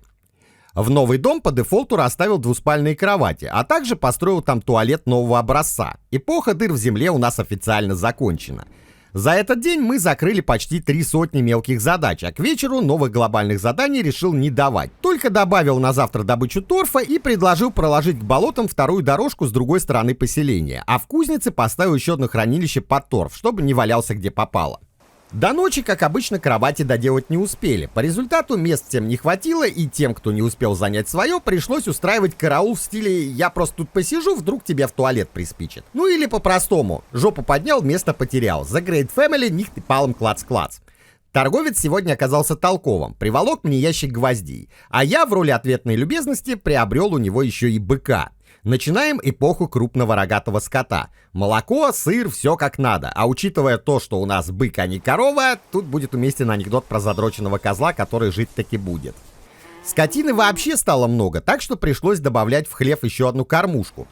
Кроватки в новом доме доделали, а полы я решил застелить строганными досками, чтобы дом выглядел как дом, а не как сарай. Поставил вентиляционные проемы, так чтобы печь стояла в общей зоне, но грела все комнаты. Средневековое центральное отопление. Вообще, я почему-то думал, что в Старой Шотландии не было межкомнатных перегородок, и в обычных деревенских домах все жили в повалку, еще и вместе со скотиной. Но тут у нас опять цивилизация. Новые комнаты раздал молодым. К примеру, Лютый получил свое новое жилище. Будет куда привезти невесту. Еще одна досталась жертве молнии Ангусу. Короче, моя задача сделать каждому персональное жилье. На юго-востоке деревни начал строить еще одно ремесленное помещение. Тут у нас будет одежда и склады. Для начала просто поставил стены и двери, а заодно вырубил лес, который рос прямо посреди фундамента. Да, домик на дереве был бы милым, но мы тут не декоративный парк строим. В это помещение перенес стол для обработки шерсти и туда же поставил пару полок под склад. Ну и деревца с кустами вдоль стен, уже как обычно. Дом для прощаний построили, так что жена Тонкого решила им воспользоваться. Старики уходят. Грустно, конечно, хорошая работница была. Да и зимой дорожки песком посыпала знатно. Количество работников уменьшается, так что быстренько нашли замену среди наемных. По скиллам, конечно, не так все хорошо, но и без «принеси подайкиных» поселение обойтись не сможет. Львиная доля работы именно из этой оперы. Освободившееся место, где стоял стол обработки шерсти, я занял под производство походных пайков. Рядом склад еды и места готовки, так что пойдет. Сразу выставил лимит на 10 пайков, чтобы было чем снабжать экспедиции. Рядом поставил бочки под хранение этого добра, короче, все окей. Хранение одежды же, наоборот, убрал из главного здания в новую мастерскую. Эти полки используются редко, так что пусть в уголке поселения постоят и не отсвечивают. К вечеру новую мастерскую достроили. Вокруг нее наметил гравийную дорожку, чтобы никто не уходил по колено в грязь. Делать ее будем уже завтра. Торговец в честь 40-го дня с основания поселения притащил нам хлеб, а я, как обычно, слил ему запас корзинок. Второй торгаш был оригинальнее, привез ягоды на посадке. Вот чисто интересно, где они их берут весной? Видимо, у всех в этом мире есть холодосы, причем получше, чем у меня. Кусты я решил не просто сажать вдоль стен, а предварительно ставить туда вспаханную землю. Думаю, они так будут расти быстрее, а значит и урожая давать больше. Производство корзин, которое остается нашим основным бизнесом, высасывает ветки как в черную дыру. И вот тут проблема. У меня ощущение, что ветки почти не восстанавливаются. Даже через год в одном и том же лесу их практически нет. Видимо, придется все же запускать переработку бревен не только на доски, но и на ветки. Не хотелось. Дерево технологий мы практически изучили, остальное откроется только после того, как научимся у сторонних ремесленников на карте. Сейчас карта нужна по сути только для этого, но дальше вроде как обещают армии, экспансии и прочее. Ладно, все это замечательно, но нужно осваивать следующее болото. Для начала проведем к нему дорожки, как обычно, а потом уже будем копать торф и собирать руду. До вечера, естественно, не успели. Торф, конечно, мне сейчас не особо нужен, но вот руда просто необходима. И да, наши настолько ответственно подошли к производству удобрений, что мне пришлось ставить еще места под хранение. Если так дальше пойдет, то нам придется полкарты под поля выделить, а то в дерьме утонем. Наша овечка поделилась с нами полтинником сырой шерсти. Такими темпами к следующей зиме сможем пошить суконные плащи и прочую одежонку, не вызывающую моих балбесов эстетическую травму. Меха они, не любят. Чё-то какое-то странное современное мышление для средневековой Шотландии. Ощущение, что игру делает двоюродный брат Греты Тумблер, который хочет доказать, что натуральный мех — это зло прям с 1200 года. Ага. И бобров они, наверное, тоже не ели. Да и фиг с вами, золотые рыбки. К нам вон еще один бедолага присоединился. Повелся на соцпакет, который я ему озвучил. Типа у нас есть сортир и гарантированное место на кладбище, может даже в камне. А вы говорите меха. Дорожки на болоте наконец достроили, и я отправил людей копать само болото. Очень надеюсь, что руды там будет достаточно, чтобы снять хотя бы временно железный дефицит. В новой мастерской закидал грязевой пол глиной. Быстро, дешево и прилично. Доски, конечно, вах, но уж слишком их много нужно. Так что глина наша все, по крайней мере, пока. У восточной стены разместил полки под одежду. Тут у нас будет храниться всякая фигня типа порток из мешковины. Торговцы ее забирать отказываются, так что будет лежать мертвым грузом. Вечером же снова поход за ветками, без них никуда. Это, считай, и валюта, и двигатель прогресса. Без веток нет угля, а значит металлоинструмента. Ну и эстетикой занялся. Развесил цветочные украшения в новом доме, особенно в туалетах. Раз взялся за эстетику, надо собрать побольше одуванчиков, ну в смысле цветов разных. Лето в самом разгаре, цветы везде, грех не воспользоваться. На могилку опять-таки будет что положить. В общую залу поставил еще пару кроватей для путников. Эти коллекторы запарили отжимать жилплощадь у моих ребят, и фиг им возразишь. Тупо заваливаются куда им удобно, и идите лесом. Также пришлось устроить глобальную уборку общей залы. Кровь, кишки, грязь. Наверное, разделывать животных на полу гостиной не самая удачная идея. Буратино у нас снова на валидоле, потому что в деревне закончились бревна, а значит зеленый диктатор снова пойдет рубить что ни попадя. Но мы помним, я не варвар, я ответственный, так что не забываем и о посадках. Даже больше посажу, понятно, чтобы потом больше вырубить. Наше стадо растет, так что пришлось сделать больше лежанок, которые уже не влезают в наш сверхкомпактный хлев. Такими темпами скоро придется его расширять. Все равно животные у нас домоседы и внутренним двориком особо не пользуются. Расчищенный от тентов участок пошел под стройку новой мастерской. Тут у нас будет отдельная переработка злаков и всего, что с ними связано. Так что смогу обеспечить хранение больших запасов корма для скота, а заодно разгружу первую мастерскую, убрав оттуда молотилку вместе со складами под зерно и солому. Разведка территории начала приносить свои плоды. Отправил Гилберта учиться на модельера. Будет у нас свой Зайцев, только без отклонений. Правда, что понятно, пришлось за это заплатить. Но что в этом мире вообще бесплатно? Лютого хотел заслать изучать продвинутые пайки, но в наличии не оказалось обычных, а без жратвы он идти почему-то отказался. Ну ладно, тебе же хуже, тогда будем тебя женить. Ты как раз у нас подрос, а Мэри, одна из наемных работниц, решила остаться в поселении. Не хотел голодать, теперь будешь страдать до старости. На пайки нужно копченое мясо. Ни одного Бэмби под рукой, естественно, не оказалось. Так что решили пройтись по бобрам. Убей бобра, спаси академика. Надеюсь, лесничество ничего против иметь не будет, и никакую реку мы таким образом не осушим. Лесозаготовки на юге идут реактивными темпами. Пятилетка за 3 года и все дела. А весь прикол, походу, в железных топорах. Это, блин, они еще бензопилу не видели. Тут бы уже давно пустыня нарисовалась вместе с инфарктом у зеленых активистов. И да, теперь мы официально колхоз имени Зеленой Сущности. У нас родилась первая животинка, буквально веха в истории нашего поселения. Зайцев отрапортовал, что ему срочно нужны бабки на обучение. Суточных не хватает, бюджет нужно расширять, ну и все в таком духе. Напомните мне, чтобы мы его не ставили на госконтракты, а то с его плотницкими навыками распилит все к чертям собачьим. Лютому повезло меньше. Мало того, что женили, так еще и в поход все же отправили. Пойдет осваивать производство продвинутых пайков. Ну а пока он там бродит, я поставил еще парочку стогов под сено. Не хочу повторения прошлой зимы, так что нужно сделать запас побольше. Вечером же пришла пора эстетики. Решил поменять гравий и глину в основном доме на цивильный паркет. Красиво жить не запретишь, да и настроение способствует демографии.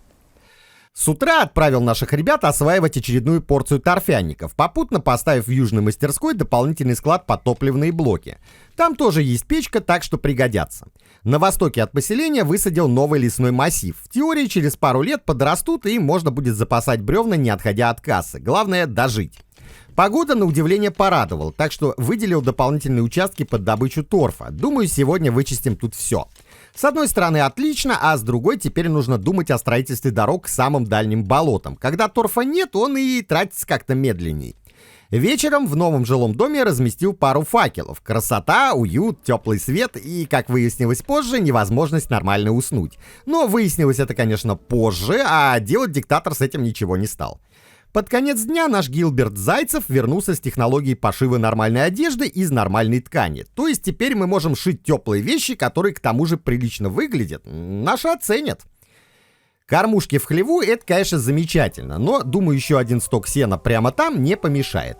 И наполнять с него быстрее, да и животинки могут хавать прямо так.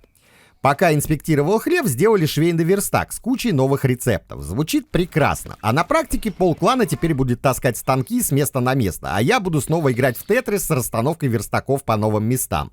Да еще не сразу допетрил, что некоторые верстаки у нас на замену старых, а не как дополнительные. Классика. Сначала построить, а потом прочитать инструкцию. Кто так делает, пишите в комментариях. Между делом нанял еще одного работника с именем, об которое можно язык пополам сломать. Он у нас будет фермером, поваром и складменом. То есть человек, который и вырастет, и приготовит, и спрячет подальше. Нам такие нужны. В дальнейшем нам нужно будет изучить еще пару технологий на карте, но это позже. Сначала надо разгрести то, что притащили. А Тетрис в мастерской продолжается. Пытаюсь распихать оборудование так, чтобы хотя бы ходить можно было. Про комфортную работу речи вообще не идет. Поставил новую полку для ткани. Она оказалась огромной, но и вмещает кратно больше, чем старые. Отличное приобретение, потому что ткань теперь это не только мешковина, там уже несколько видов и появится еще.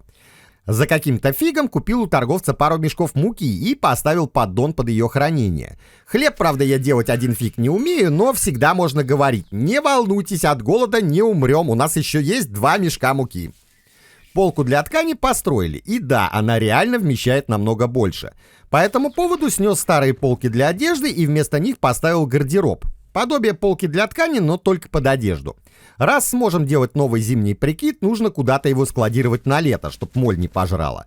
Шерстяная ткань подъехала, так что поставил в производство пару плащей. Все, Грета, можешь отказываться от рецепта успокоительных, мы больше не носим меха. Правда, осталось еще нужное количество шерсти набрать, чтобы всем хватило, но это уже другая история. На другом берегу ручья приступил к вырубке леса и разметке новых построек, а на нашем севернее высадил свежие деревья взамен. Все как по учебнику. После пары часов перетаскивания станков я таки пришел к нужному решению и разместил все швейное производство в северной части мастерской. Теперь все компактно и логично. Правда, просрал почти весь день, но это того стоило. В пайковой мастерской начал производство продвинутых сухпаев. Это вам уже не вяленая крыса в тряпке. Тут такое количество ингредиентов, что современные армейские рационы обзавидуются. Со всеми этими делами чуть не пропустил катастрофу областного масштаба. Опять дерьмоцентр переполнился. Поселенец, сука, опасный. На 1 килограмм еды вырабатывает 3 килограмма дерьма. Ладно, надеюсь, на какое-то время новых хранилищ хватит, а нам пора строить дорогу на запад, к очередным болотам. Рано или поздно придется добывать оттуда торф и руду. Тетрис же меня не отпускает. Снова кручу мебель в мастерской, на этот раз в центральной части, освобождая место под склады и следующие верстаки. Все как всегда. Двинул одно, уперся в другое, поругался, поставил по-другому. Лютого же снова отправил бегать по карте. Надо искать новые технологии. Все, что могли по месту, уже исследовали. Теперь нужны чужие мозги. На ткацком станке поставил производство тартана. Мы уже не голожопики, так что пора одеваться по статусу. Мешки с дырками уже не прокатят, людям почему-то не нравится. Как не нравится им и незаконченное главное здание. Пришлось заняться и настелить паркет. Начал с туалетов и комнат, в которых пол был наполовину готов. Хотелось бы закончить все разом, но работают у нас по ходу прапорщики, и половина материалов уходит налево.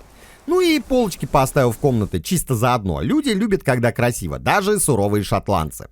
Вечером опять приперлись путники, а мы, как обычно, не готовы. Так что пришлось глубокой ночью докидывать еще 2 кровати, но так как проекты в жизнь воплощаются только днем, спать пришлось по очереди, на том, что есть. Слева от второго жилого дома решил поставить еще одно здание. Тут у нас будет общага, буду селить сюда наемных работников. Отдельные комнаты, более-менее уютные, возможность помыться и не спать в проходе. Все это повышает шансы, что работники не свалят при первой возможности, а дождутся своей очереди остаться в клане. Помимо плащей заказал в швейке парочку суконных рубах. Теплые, удобные и эстетически привлекательные. Вот только планы зеленого диктатора, как обычно, подрываются вредительством на местах. Овцы отказываются вписываться в пятилетку и давать больше шерсти партии народу. Поганцы. Стены дома быстро растут. Внутри будет даже отдельная комната под бадью для мытья. Неслыханный уровень комфорта. Я хочу, чтобы люди могли мыться приватно, а не посреди общего зала в окружении других людей, запаха кухни, навоза и кишок только что разделанного Бэмби.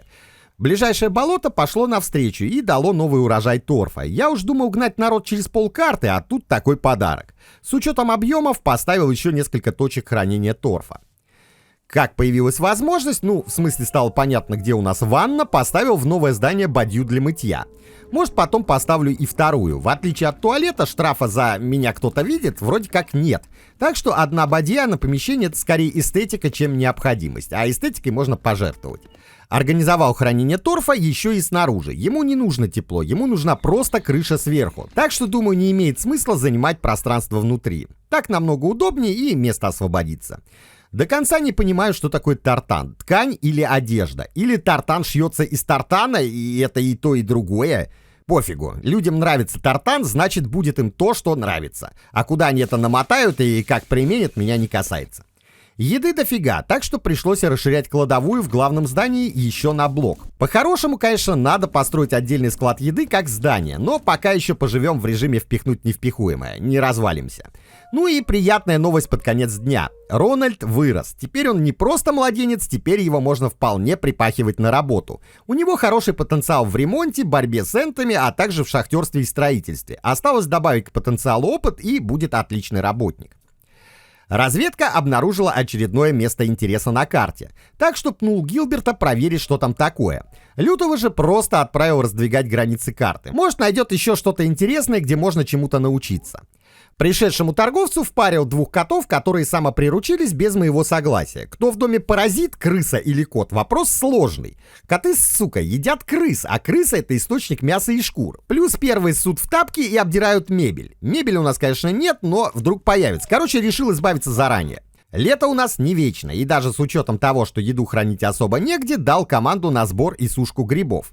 Грибы — это наш базовый план выживания зимой, и калории, и вариант посмотреть мультики темными зимними вечерами. Сегодня я принял на работу еще пару бедолаг, но главный приоритет — это достройка общаги для этих самых наемников. Уже 3-й день балду пинаем, просто плевок в лицо диктатора. Эх, не хватает тут массовых расстрелов, не хватает. Короче, и сегодня не успели. Уже ночью, когда балбесы разошлись спать, расставил в комнатах заказы на кровати и полочки для украшений. Может, если проснутся и увидят, что строим для них же самих, проснется их совесть, но сомнительно. Как у нас обычно бывает, ночью прибыло подкрепление. У Лилиты Гилберта родилась дочка, которую назвали Жанет. Поздравляю, балбесы, у нас минус 1 потенциальная свободная кровать. Кстати, коли уж такая пьянка, решил наконец написать имена постоянных жителей по-русски, чтобы не путаться, а то у меня полдеревни звучит, как список шотландских налоговых терминов. Торговец, видать, нажрался грибов, потому что согласился купить у нас нашу старую одежду. Хотя, возможно, есть и второй вариант. Кто-то в этом мире живет еще хуже, чем мы, а этот типок знает и решил заработать. Пока переписывал ведомости и барыжничал, наш таки достроили кровати в общаге, куда я тут же прописал работников. Всем места, естественно, не хватило, но стало сильно лучше. Заодно закинул в проекты полы из досок в комнаты, где до сих пор чавкало под ногами. Этих досок, к слову, опять не хватает, зато прапор с лесопилки ходит подозрительно радостный. На карте нашлась технология кожевенного дела. Немедленно собираем Великое посольство Ангуса I. Будем учиться у просвещенного народа основам кожу будем исследовать. Своего сыра у нас пока нет, так что приобрел на пробу у торговца. Вдруг нашим вообще не понравится этот их дорблю. Хотя они там в других поселениях вообще отсталые. У них вон сыр с плесенью, а у нас и ягоды в плесени, и мясо с плесенью, все в плесени. Надо тоже как-нибудь обозвать по-умному да продавать. В мастерскую добавил еще 3 стога под сено. Зверья у нас стало резко больше, а я не хочу снова зимой наблюдать осуждающий взгляд барана, как бы говорящий: ну чё, хозяин, будем дохнуть или все же покормишь? Нужно больше запасов. Общагу, кстати, построили и даже печку там поставили. Короче, к зиме все готово, и на удивление уже в начале осени. Жопа не в мыле, еда есть, сено есть, все подозрительно хорошо. Великое посольство оказалось еще и дорогим. Кожевенное ремесло обошлось в 500 монет. Дорого, конечно, но кожаная одежка того стоит. Ее можно носить круглый год и получать бонус к настроению. Людям нравится, когда тепло и красиво. Помните, кстати, беременную девушку? Так вот, приперся ее муж и не особо вежливо попросил вернуть ее и ее ребенка. Был, естественно, послан. Теперь вопрос, во что это мне выльется в дальнейшем. Впрочем, это будет потом, а сейчас надо браться за расширение жилого дома. Решил пристроить к нему склад под продукты. Зимой сделаем там 2-й ледник, а то одного пищеблока на всю деревню уже явно не хватает. Стены, как обычно, подняли быстро, но пришлось отправлять людей за глиной, которой на полы нужно как на чугунный мост. В новом помещении пока не стал ставить никаких полок, лишь поставил крысоловки и палеты под кувшины, которые зимой превратят тут все в холодильник. Ну и раз уж у нас снова напилили досок, решил закончить полы в основном здании. Хватит людям спать в комнатах с гравийным полом, когда через стенку уже такая красота. Хотя, если учитывать, что времени у них только на то, чтобы в своих комнатах спать, им должно быть до одного места. Еще одно жилое здание я решил построить на другом берегу. Цель все та же, каждому поселенцу по своей комнате. Похоже на предвыборное обещание, а значит, по сути, строить ничего не нужно. Но я не такой, будем стараться обеспечить личным жильем каждого. В новом доме будет также 4 комнаты, туалет и отдельная ванна. Роскошь! Осталось достроить. Обычно, пока строить дом на 4, в поселение приходит 5 наемников, да еще дети с овцами успевают народиться. Снаружи под свесом крыши поставил пару палет под торф. Уличное хранение работает отлично, хотя в какой-то момент я и сомневался в этом. Мне казалось, что торф там не сохнет, но нет, сохнет. В ванную поставил 2 бадьи, чтобы когда моешься, не скучно было. Заодно и проверим, нет ли дебафов, хотя, честно говоря, пофигу. Ну и расставил в общих комнатах палеты с кувшинами, чтобы попить можно было где угодно, да и пожар опять-таки тушить удобно. Тут же возле нового дома выкопал 2 колодец, планирую неподалеку строить отдельную жральню, так что вода понадобится. В сам же дом поставил колыбель для ребенка. Логика наших поселенцев проста, мать и отец должны спать подальше от детей. Многие современные родители сейчас тихо и завистливо кивнули, а вслух обозвали поселенцев жестокими уродами.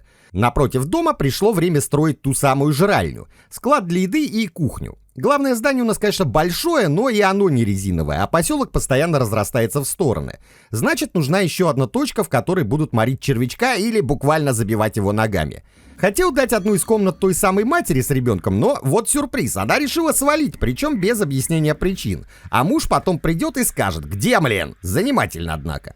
Пока мы тут доделывали дом, Марджи отпраздновала свое 18-летие, и не успела она вытащить задуть свечи, как тут же нашелся претендент на ее руку и сердце. Видать, стояли рядом с календарем и дни отмечали. Ну ок, оформляем. Минус 1 зарплата. Раз женат, значит работаешь бесплатно. Молодым выписали отдельную комнату со всеми удобствами. Мы заинтересованы в быстром пополнении клана. Впрочем, на освободившееся бюджетное место я тут же нанял новенького. Строитель, фермер и швея-мотористка. Плюс 2 взял еще одного сенокосца. Перед зимой лишние руки лишними не бывает. Вдруг кто померзнет.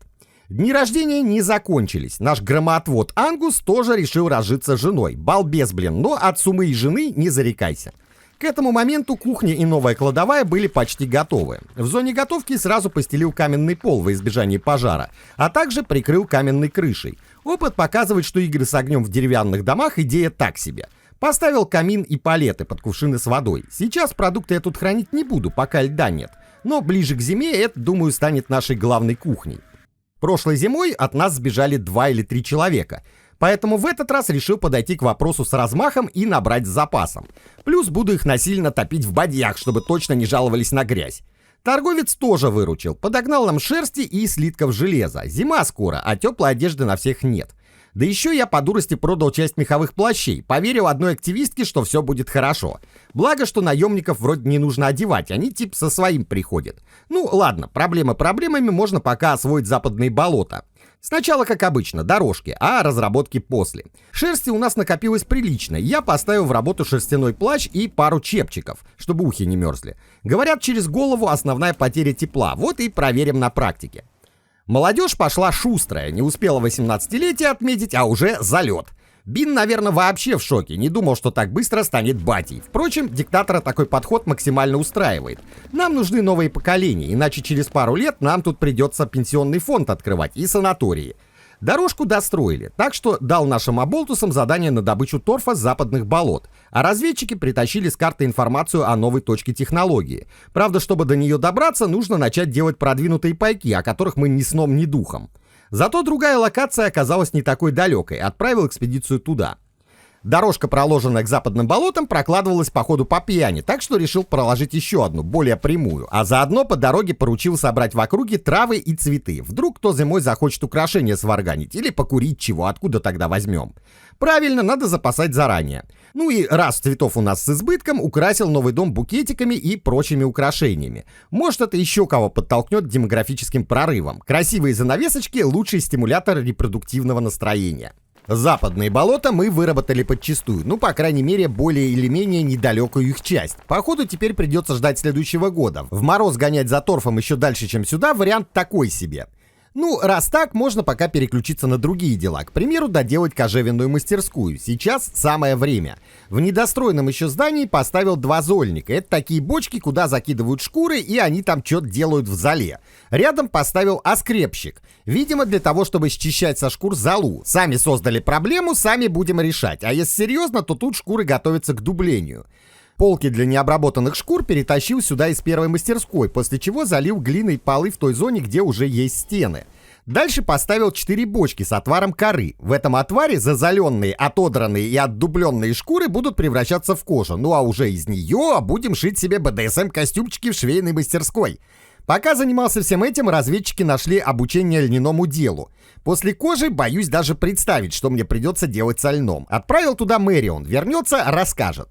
Помимо перетянутой из мастерской полки для шкур, поставил еще одну в запас, а также сварганил печку для отопления. Судя по иконкам над бочками, в мороз они работать отказываются, что логично. Попробуй замочи шкуру во льду. Значит, тут должно быть всегда тепло. Можно, по идее, коров сюда отправить. Если верить климатологам, своими газами они могут прогреть планету на пару градусов. Что тогда говорить о маленькой кожевенной мастерской? Ну и раз производство готово, нужно поставлять ресурсы. Сорян, волчары, в роли ресурсов сегодня выступаете вы. К этому моменту вода в кувшинах на складе замерзла, и я, перенастроив палеты, закрыл вентиляцию. Все, очередной холодос у нас готов. Ледяная комнатка с функцией No Frost. В попытке надыбать нужное количество шкур под раздачу попали не только волки, прилетело и бобрам. Озеро замерзло, так что деваться им некуда, а мне нужна кожа.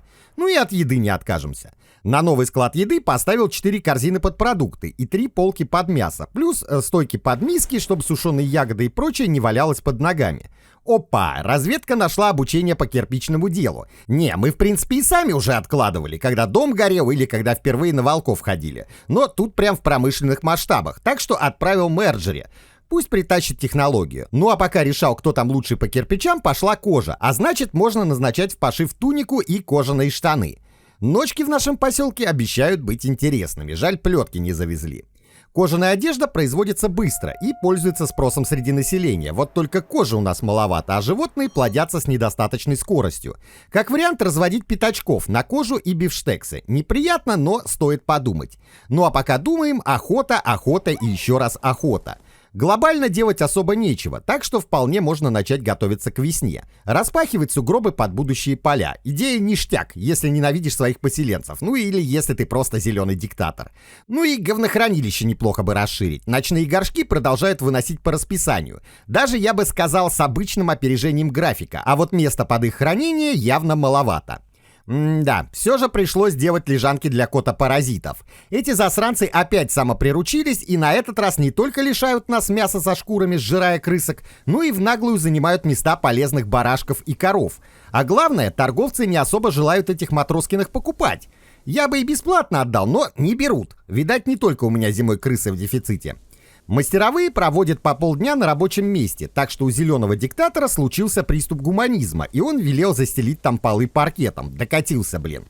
Параллельно заказал еще с десяток тартанов. Я все еще не до конца понимаю, что такое тартан, но расхватывают его как горячие пирожки, так что пусть будет. Обучение извращением со льном завершилось, и теперь у нас появилась постройка со звучным названием «Мочильня». Все же я был прав.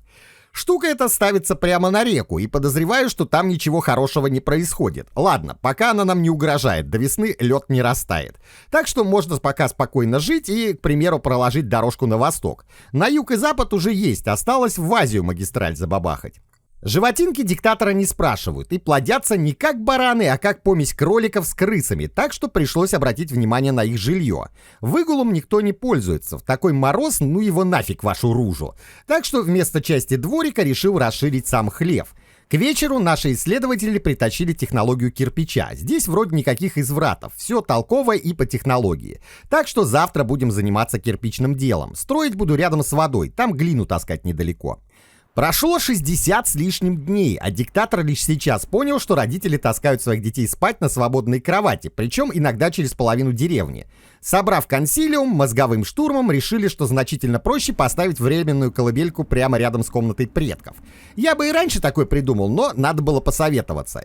И тут у нас сразу 2 пополнения. У Лютого и Мэри родился сын Нил, а у коровы хрен знает как назвали, по-ихнему не понимаю, вроде стейк. Закончили хлев, расставили новые лежанки, закатали все глиняным полом, короче, полный порядок. Мы готовы к дальнейшему расширению поголовья. Уже ближе к ночи решил попробовать разложить в главном здании циновки.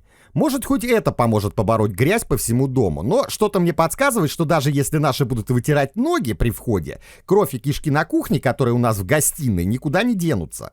Диктатор заметил, что запасы еды начали исчезать тревожно быстро. Возможно, наши ребята таки распробовали грибные мультики, ну или просто зажрались и привыкли к избыточным рационам.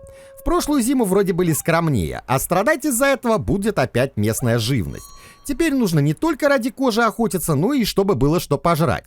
У торгаша купил еще одну корову. Я все же тешу себя надеждой наладить производство сыра. Молоко вроде у нас есть, но, видимо, маловато. Кстати, не совсем понятно, почему оно не замерзает на леднике. Возможно, нужно проверить, что именно жрут наши животинки. Может, что-то опасное? Проблема с помывкой никуда не делась. Ванны в новых домах есть, но не все до них доходят.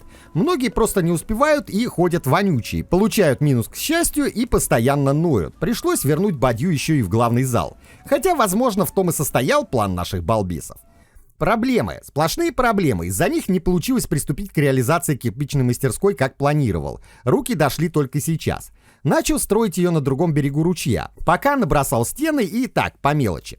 Ко всему прочему, несмотря на большие осенние запасы, у нас что? Правильно, кончилась солома. Пришлось начать перерабатывать на нее сено. На горе нашей животинки это оказалось совсем не лучшим решением. И это еще не все. Я разогнался с тростниковыми крышами, и у нас закончился сухой торф. Как вариант, можно, конечно, топить этими самыми крышами, но это так, на самый крайний случай. Придется отправляться к дальним болотам и, несмотря на зимнее время, добывать там. Торф добыли, но его надо еще высушить, а мои права диктатора тут сильно ограничены Конституцией, так что посадить поселенцев жопами на куче с торфом не выйдет, придется просто ждать и надеяться, что мы не замерзнем. Раз греться нечем, будем охотиться. Пока по болотам заживкой побегаешь, фиг замерзнешь, хотя наши, конечно, умудряются.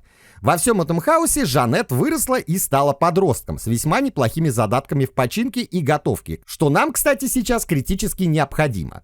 Производство пайков наконец покинуло главное здание и переехало в новую кухню. Там намного логичнее, рядом склад еды и ледник. Единственный нюанс, кухня оказалась не такой большой, как я думал. Есть ощущение, что скоро мы будем ее увеличивать. День начался как обычно. Мультики нашим упырям понравились, так что грибы ушли не попрощавшись. Потому мы практически полностью оказались на мясной диете. Охота, охота и еще раз охота. При этом дерьма они выделяют столько же, если не больше. Стало не хватать производства золы для переработки удобрений, из-за чего пришлось выставить отдельный заказ. С другой стороны, навоза скоро станет существенно меньше, потому что перерабатывать сено на солому было плохой идеей. Животным теперь тупо нечего жрать. Пришлось теперь перерабатывать уже цветы и уже на сено. Чем баранам не нравится жрать колокольчики в чистом сушеном виде, история умалчивает. Очень надеюсь, что мы дотянем до весны, без посадки диктатора на кол за плохое управление. Вот теперь западное болото реально переработано подчистую. Запасы торфа восстановлены, как и руды. Теперь снова можно заняться реализацией планов. Я поставил стол кирпичника, а рядом пару ящиков под глину. И тут бац, весна наступила. Планы по звезде, а у нас сельхоз оврал. Производство нафиг, всем хватать мотыги и на поля. В этот раз 2 участка ушли под траву, 2 под овес и еще один небольшой под капусту. Параллельно размечаем еще одно поле на севере и новые места под посадку деревьев. В сумме у балбесов теперь под 7 сотен заданий. Говорили, диктатор плохо руководит, вот вам и руководство. У кого-то из поселенцев дергается глаз, у кого-то все лицо, а кто-то всерьез задумался о побеге в горы. Но я на всем этом не остановился. Нет, дал приказ строить мост через ручей и проложить дорожку до кирпичной мастерской. Она уже, кстати, почти готова. Влепил туда сушилки под кирпич и плитку, выдал заказы и добавил задачу на добычу глины. Производство кирпича — тема прожорливая. Если не подкармливать, встанет за день-другой. Наш бюджет немного продырявился, скоро будет нечем оплачивать услуги наемных работников, так что мы приняли решение продавать самое ценное – мешки с удобрениями. Звучит мерзко, но торгаши забирают как горячие пирожки, своего дерьма у них, видать, маловато. Теперь пусть ребята пашут, а я пока понаблюдаю, как растут посевы и сохнут кирпичи. Новое поле отвел под травку. Скота становится все больше, а значит и сена нужно втрое. На следующий сезон точно придется расширять склады, иначе нас просто завалит всей этой зеленой роскошью. Дела у нас не очень. Приходится выкупать у торговцев всю еду, что есть в наличии, взамен отдавая корзинки, а с ними тоже не все гладко. Веток на производство почти нет, так что пришлось отправлять людей в самые дальние леса. А тут только на дорогу, считай, полдня уходит. Новое поле, которое раскопали балбесы, полностью засеял луком. В этом году у нас будет целая гастропалитра: овес, лук, капуста, фасоль и трава. Фасоли, правда, всего 8 кустов, семян кот наплакал, так что будем ждать, пока созреет. Там, глядишь, и семян появится больше. С полями разобрался, теперь время льняных извращений. Колодец, кстати, тупо взял и переставил. Как? Без понятия. Тупо в коробочку собрали и перенесли на новое место. Магия вне Хогвартса. Пришло время строить отдельное здание под переработку льна. Там будет верстак для обработки вымоченного. Размер пока на глаз, не знаю, влезет, не влезет, судьба решит. Печь для обжига кирпича и плитки оказалась просто гигантской. Я думал, так, небольшая приблуда, а вышла на полдома. Пришлось строить для нее отдельное помещение, вгрызаясь в гору, как в Римчике. Зато теперь место с запасом, можно еще до кучи пару сушилок добавить. А вот глины реально уходит тонна, так что я всерьез задумался поставить место добычи, чтобы просто копать на одном месте до достижения лимита. Но пока не реализовал задумку, придется ручками намечать и всем табором выкапывать. Печку сварганили, теперь ждем первую партию кирпича. Рядом, кстати, поставил еще один склад под бревна, потому что эта махина топится только ими. Угу. То есть уголь мы, сука, из веток получаем, а кирпич обжигаем бревнами. Ну, ладно, только вот придется еще посадками заняться, теперь и с этой стороны. Первая партия кирпича готова. Как я и ожидал, это открыло целую пачку новых построек. Склады для сырого и обожженного кирпича, под плитку, продвинутые домницы, кухни, кузницы, проще сказать, чего не открылось. Работы теперь по самые уши. Сидели бы с дерьмом и палками и в ус не дули. Кирпича в партии, правда, всего 50 штук, но на старт хватит. Снес старые домницы и вместо них поставил новую, кирпичную. Правда, придется подождать, пока сделают нужное количество материала, но металл у нас пока есть, так что проблемы из-за ожидания не возникнет. А вот плитка открыла кафельную печь. Греет лучше, покрывает больше, да еще и красивая. Но материалов на всю эту красоту нужен вагон. Так что принял решение строить вторую печь для обжига. Ну а пока строит, решил вернуться к льняному вопросу. В новом помещении настелил полы, отметил окна и поставил льномялку. Блин, хрен это слово выговоришь. Чем больше смотрю на эти названия, тем страшнее становится. А ведь как истинный лидер живу я в том же поселении, что и люди, которые на этом всем работают. Надо бы увеличить охрану и проверить, что они в прошлом не занимались производством льна и не пользовались услугами кожевенников. Рядом поставил поддон под солому, но настроил его только под лен, вымоченный и сырой, с высоким приоритетом. Снова человек-склад показывает свою сущность. Теперь у нас в наличии льняное волокно. Дальше делаем из него тальк, а потом ткань. Ну и последним этапом будет сама одежда. Внезапно, блин, с появлением всего этого нам открылось производство арфы и волынки. Ладно, волынка, но какое отношение лен имеет к арфе? Раз такое дело, последнее поле отдал под лен. Правда, семян у нас, честно говоря, маловато. В мастерской же поставил еще одну большую полку для ткани. Кирпичное производство вроде разогналось. Теперь мы можем делать из него дороги, мосты и стены. Дорожка из красного кирпича, кстати, дает 43% бонуса к скорости против 25% у гравийной. Нехило так. Но сушка тормозит все производство и строительство. Поэтому наставил еще сушилок. Вторая печка уже работает, так что ждать, надеюсь, осталось недолго. Кузницу тоже заменил на продвинутую. Работает вроде быстрее, хотя по факту рецепты все те же. Пол вокруг выложил красивой плиткой, и эстетика, и полная пожарная безопасность. Этой ночью поспать не дали громоотводу и Мэрион. У них родился сын Джозеф. Колыбель в этот раз я сразу поставил у комнаты родителей, чтобы не повторять прошлых ошибок. Планируя запуск сыроварни, приобрел у торговца еще одну корову. В данном случае ждать естественного прироста я не хочу, да и пока она там вырастет. Еще прихватил семян репы, попробуем новую культуру. К нашей братье прибился новый работник, Колин, носильщик, повар и ремесленник. Таких бы с десяток, все бы мигом построили, но у нас проблемы с оплатой и жилыми местами. Короче, решил пристроить к общаге еще пару комнат. Хоть одну проблему решим. Также у нас появились деревянные миски и мойка посуды. Кухня, правда, уже трещит по швам, но пока еще впихивает в себя все, что диктатор хочет впихнуть. Следующая ночь и следующий младенец, Аннас. Судя по всему, родители сначала подумали, что у них девочка, а потом, заметив неладное, добавили к имени одну букву. Кирпича жестко не хватает, так что пришлось добавить еще сушилок. Муторное занятие, однако.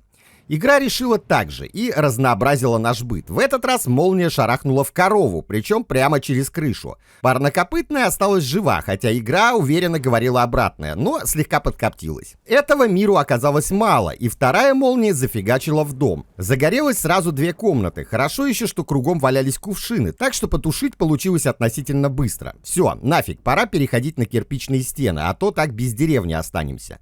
Уже под вечер поставил, наконец, сырный пресс. Молока хватает, так что будем мутить наш дорблю. Ну и глину заодно намутим. Поставил точку добычи и дорожку к ней. Вы не поверите, походу начался какой-то громовой, сука, сезон. Опять молнии и опять, кстати, в то же самое место того же самого дома. С молнией, наверное, мне показалось, а пожар, потому что кто-то докуривает прошлогодние грибы. Коптильню перенес на новую кухню. Сушилки тоже достроили. Теперь их 6 штук, и сырье для печей всегда в готовности. На смену старых гравийных дорожек пришли новые кирпичные. Красиво и быстро. А главное, пошли первые ягодки. Теперь нужно собрать их как можно больше. Насушим, варенье наварим, пирогов, губозакаточную машинку для диктатора опять же. Так, походу нужно назначать новую ясли-смену. Опять дети, ну точнее ребенок, в этот раз у Лилит и Гилберта. Поставил им сквозь сон колыбель и убрел дрыхнуть дальше, пусть сами разбираются. Детей куча, но все это трудовой ресурс будущего, а рабочих рук не хватает прямо сейчас. Так что решили продолжить выдавать грин-карты новым рабочим мигрантам. Ну а параллельно достроили дополнительные комнаты в общаге, наконец-то, блин. Теперь другая задача. Народу слишком много и сортиры не справляются. Пристраивать уже некуда, потому решили сделать прямо отдельное здание. И расширить можно будет в случае необходимости. Прям огонь. Так, блин, торф закончился. Болота не восстановились, приходится выгребать остатки. Ну и с финансами проблема. Приходится продавать все, что имеет хоть какую-то ценность для торговца, и при этом нам нафиг не нужно. Надо делать больше корзинок, так что я таки справился со своей жабой и поставил переработку бревен на ветки. Буратино не обрадуется. И тут хоть одна хорошая новость. Сыроварня заработала. Частиком молоко у нас не употребляют. Видать, помимо меха до средневековой Шотландии еще и нелюбовь к натуральному молоку добралась. Ну, в данном случае, слава богу. А так хрен бы мы сыр увидели. Снова добрался до кухни. Сушилки для грибов вынес в отдельное помещение. Пол выложил плиткой, чисто и уютно. Прям глаз радуется. Напротив поставил хлебопечку. Хлеб, правда, у нас тоже никто особо не ест, но выглядит красиво. Мы же не ради сытости еду готовим, а чисто ради эстетики, блин. Ничего, зима придет, все сожрут. Глобальные проблемы вроде не замечены, так что можно заняться благоустройством. К примеру, поменять дорожки на кирпичные. Чем быстрее ходят наши балбесы, тем больше дел успеют сделать. И тем выше будет настроение зеленого диктатора. А настроение-то что? А, нет, мне 2 достаточно, так что никакого демографического взрыва. По технологиям нам открылась зернотерка. С ней я долго не мог определиться. Поставил его сначала в одно место, потом в другое, а потом опять вернул на первое. Нанял еще одного работягу в нашу общину, а заодно снова расширил общагу. Зачем строить новый дом, если старый можно просто удлинить, примерно до горизонта? В кухонной подсобке поставил кафельную печь. Теперь всякие сушеные вкусняшки будем делать здесь, ну и зимой теплее будет. Ну что, жизнь все красивее и красивее, мы уже не покупаем барашков, мы их продаем. Да, именно так, нам нужны деньги, а шерсти у нас стало уже более чем достаточно. Между делом сделали масло, а с его помощью горные пайки, которые в свою очередь позволили отправить Гилберта в горы учиться сталелитейному мастерству.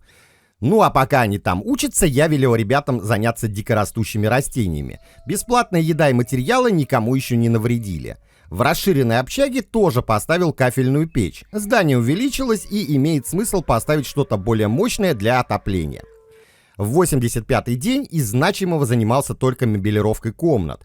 Полов нет, да и фиг с ними. Потом сделаем. Главное, кровати поставили. Ну и столики под украшение добавить. Все для рабочих, ведь я добрая зеленая сущность, не злая. Так как настроение напрямую влияет на демографические показатели, довел до нужного стандарта и старые комнаты. Столики там поставил, цветочки развесил, все как у людей. Лето только началось, а уже пошли первые грибочки, чему наши балбесы подозрительно обрадовались. Собирают все подряд. Лисички, сморчки, что-то вообще непонятное. Чтобы увеличить зимние запасы, поставил еще 2 стога под сено и другую растительность. Но с ней чуть позже, потому что прямо сейчас нужно выработать южное болото. Торф улетает с реактивной скоростью. Ну так правильно, мало того, что наши топят печки даже в плюс 30, так еще и крыши мы продолжаем стелить из тростника. Под солому тоже дополнительные места хранения. Мы делаем много зерна, так что и соломы будет, мягко говоря, немало. Да и расходуется она с появлением гончарки намного медленней. Несмотря на наличие полей и домашних культур, про дикие растения тоже не забываем. Это халявный ресурс, который вполне может выручить нас зимой. Помимо этого решил форсировать посадки. Все, что мы успеем посадить до начала осени, точно вырастет, так что лично контролирую приоритеты в сельском хозяйстве. То же самое, кстати, касается и деревьев. Если посадить сейчас, они еще всю зиму расти будут. А если не успеть, то начнут только следующей весной. С новым подходом сельское хозяйство просто летает. Уже несколько новых грядок за пару дней сделали. И, конечно, я не забываю про улучшение дорожек до кирпичных. Плюс 20% к скорости — это вам не шутка. За этими делами встретил совершеннолетие Рональд. И не просто встретил, а сразу нашел себе жену из числа работниц. Выбрал себе помоложе. Хелен подошла идеально. Надо успеть наделать детей до того, как постареет, а то будет обидно. Молодоженов заселил в недавно доделанную комнату. Пусть наслаждаются жизнью и штампуют потомство. 90-й день, как обычно, начался с фермерских работ. С ручным контролем все стало заметно лучше. Экстренный приоритет – лучший способ заставить людей работать. Ну, обосрался ты, это не так важно на фоне добытого тобой лишнего тюка сена. У торговцев я теперь практически ничего не покупаю, только сдаю им корзинки и другие изделия, чтобы заработать монетку на оплату наемников. Овса запасли уже почти 1000, а еще недавно его не хватало даже на посадку. На западе решил наметить еще один жилой дом. Мой план об отдельном жилье для каждого все еще сидит в моей голове, хотя количество людей растет все же быстрее, чем количество комнат.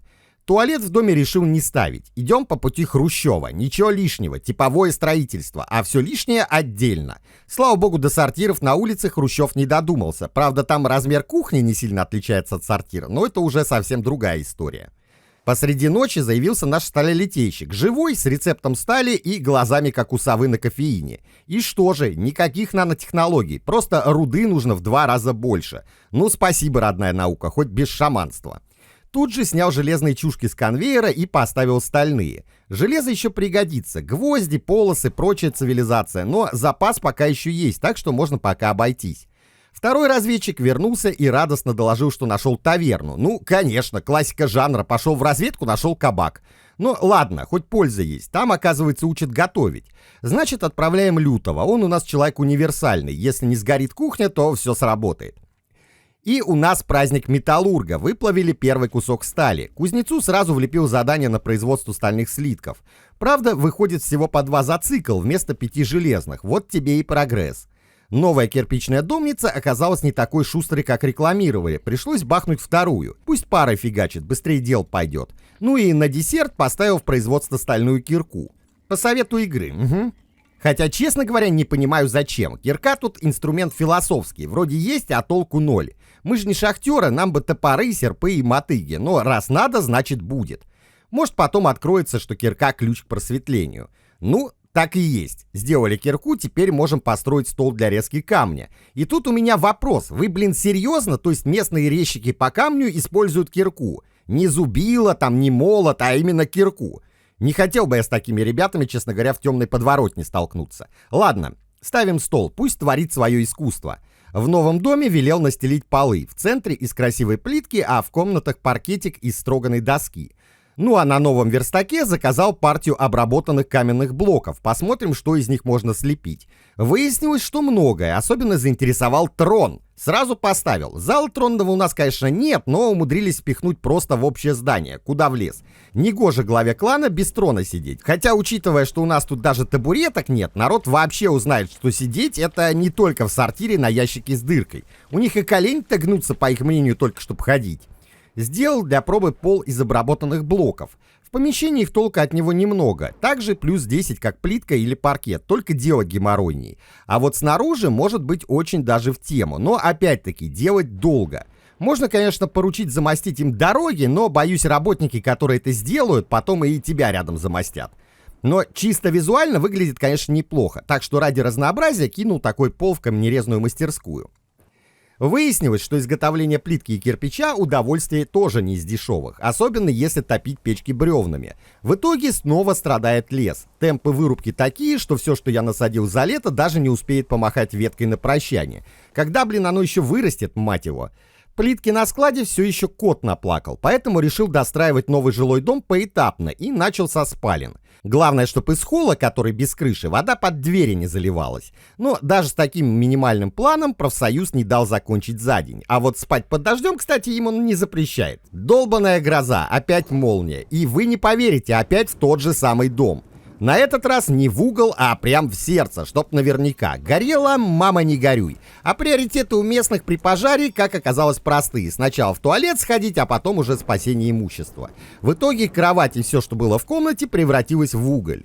Пришлось восстанавливать гнездышко с нуля. Кровать, столик, украшения. Зато теперь будет даже лучше, чем раньше. А то лютый с мэрия расстроится. Муж в командировке, а жена дом спалила. Классика жанра. Заодно решил и соседние комнатки приукрасить, пока все равно идет ремонт.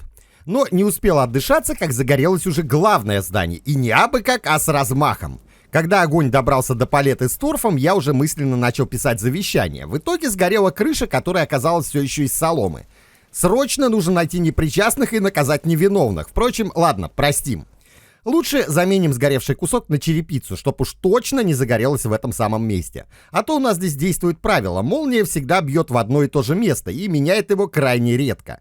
Плитки и кирпича не хватает, так что решил расширить наш печной цех. Поставлю еще парочку. Сухой продукции уже завались, а вот обжигать негде. И тут возвращается наш исследователь таверны. Все, сушеные грибы прошлый век. Теперь у нас целых 4 блюда в меню. Главное найти ингредиенты, а их мама родная сколько надо. Чтобы с рыбой не было перебоев, воткнул еще один пирс. Первый вроде тянет, и рыба в озере не вымерла, так что лишним не будет. И да, по сути, я все успел. Я открыл абсолютно все технологии, которые на данный момент есть в игре. План выполнен. До 100-го дня мы, конечно, доживем, но теперь остались только косметические дела. Главное не спалить поселение до финала, хотя если сгорит, то финал выйдет эпичным. Офигеть, у Лютого и Мэри двойня, вот тебе и новости, оказывается, тут и такое возможно. Назвали Нелли и Миха, даже не знаю, это я так хорошо поднял мораль у балбесов, или вселенная решила подкинуть нам бонусный квест «Угадай, кто сегодня не выспится». Пришлось срочно ставить еще пару колыбелек, чтобы было куда складывать новорожденных по ночам, пока родители не сбежали с криками в лес. Дальше снова классика жанра. Печи для обжига, оказывается, нельзя поворачивать. Ну, раз гора не идет к диктатору, то диктатор вообще никуда не пойдет. Шутка, конечно. Тупо переставил стеллажи вниз, а печки решил наоборот поднять наверх, раз уж выход у них только снизу. Думаю, 4 штук нам уже точно хватит. Поскольку дел особых не осталось, решил заняться благоустройством. Переложил дорожки к западному краю карты с гравия на кирпич. Красиво, практично и, главное, есть чем занять бездельников. В главном зале убрал старый, отслуживший свое камин, и поставил новую безопасную кухню. Да, не так атмосферно, язычков пламени нет, но зато эти язычки не сожгут дом к чертям. Компромисс, который меня вполне устраивает. Заодно продолжил собирать грибы на зиму. Такое я не всегда показываю, но собираю почти каждый день. Зима близко, и оставлять ребят без жратвы не по-божески, даже если игра скоро закончится. А вдруг это все и правда матрица, и они там за кадром живые? Бросит их зеленое божество, и все, конец цивилизации. Короче, порядок должен быть, хоть виртуальный, хоть моральный. На кухню поставил новую полку под блюда. Красиво и удобно. Правда, есть нюанс. Одно блюдо занимает целую ячейку хранения. Великолепно. Придется строить еще один склад, теперь уже конкретно под готовую еду. Крыши на новом складе готовы. В один стеллаж уложил кувшины с водой, во второй повысил приоритет и закинул лед. Теперь жду, когда ребята принесут замороженные кувшины с других складов. Надеюсь, этого хватит, чтобы охладить воду на соседней палете. Вроде работает. Можно ставить полки под миски с едой. И, надо сказать, выглядит все это прилично. И практично, и симпатично. Жилой домик тоже достроили, так что самое время заняться следующими 3 комнатами и начать распределять апартаменты среди трудящихся масс. На этот раз все будет по последнему слову средневековой моды. Столики, украшения, уют и, наконец, коврики. Решил постелить их везде. Они дают хороший бонус к красоте, а соломы у меня теперь хоть завались. Так что да, везде будут коврики. Много красивых ковриков. Продолжаем вырубать окрестные леса. Назло Грете Тумблер, которая, между прочим, еще даже не родилась в эпоху средневековой Шотландии. Зато я уже вовсю сокращаю углеродный след, только в обратную сторону. Наконец дошли руки до замены соломенной кровли на главном здании. Теперь будет глиняная черепица. Надеюсь, хоть это спасет мою главную ценность — трон от посягательств местного бога грома. Хотя есть подозрение, что черепицы не хватит. Печки пашут как проклятые, но плитки выходят меньше, чем хотелось бы. Зато дорожки из кирпича уже протянулись почти по всему поселению. Теперь очередь дошла до мостов. Их тоже обложим кирпичом, а если кирпича не хватит, то матом. С утра снова занялся кирпичными улучшательствами. Кирпича у нас теперь гора, куда больше, чем плитки для крыши, так что можно разбрасываться без угрызений совести. Дорожки, мосты и все, до чего дотянутся руки, превращается в красоту и прогресс. Параллельно продолжаю забивать склады болотной рудой и торфом. Вдруг потом надумаю продолжить после 100-го дня. 100-й день. Символично, торжественно и абсолютно бездельно. Провел его в чистом кайфе, занимался декором и улучшениями. Коврики в комнаты и залы, дорожки из кирпича, уют и порядок. Короче, все, что делает жизнь чуть приятнее и меньше похоже на выживание. Поселение теперь выглядит не как лагерь выживших, а как место, где люди хотя бы пытаются жить. 100-дневка подошла к концу. За это время я построил поселение из грязи, пережил пожары, штормы, профсоюзные восстания ленивых работников и рождение двойни. И что удивительно, никто еще не съел никого, значит успех. Что могу сказать? Игрушка мне понравилась. Видно, что еще сырая, местами недоработанная, но в ней есть душа. А механики, которые работают на удивление честно. Даже лучше, чем в некоторых взрослых релизах. Клан Folk штука не про спешку. Она не заставляет страдать, не ломает нервы и не требует стратегических сверхусилий. Просто сидишь, смотришь, как балбесы что-то строят, горят, снова строят, и тебе хорошо. Иногда именно этого и не хватает. Так что, надеюсь, вам тоже зашел этот спокойный, уютный жанр. Напишите в комментариях, как вам Клан Folk и стоит ли повторить подобный формат с другими подобными проектами. Ну и посмотрим, кто вообще досмотрел до 100-го дня. Герои, отзовитесь в комментариях. А с вами был Зеленый Диктатор. Всем спасибо за компанию, отличного настроения и до встречи в следующей 100-не. Пока-пока.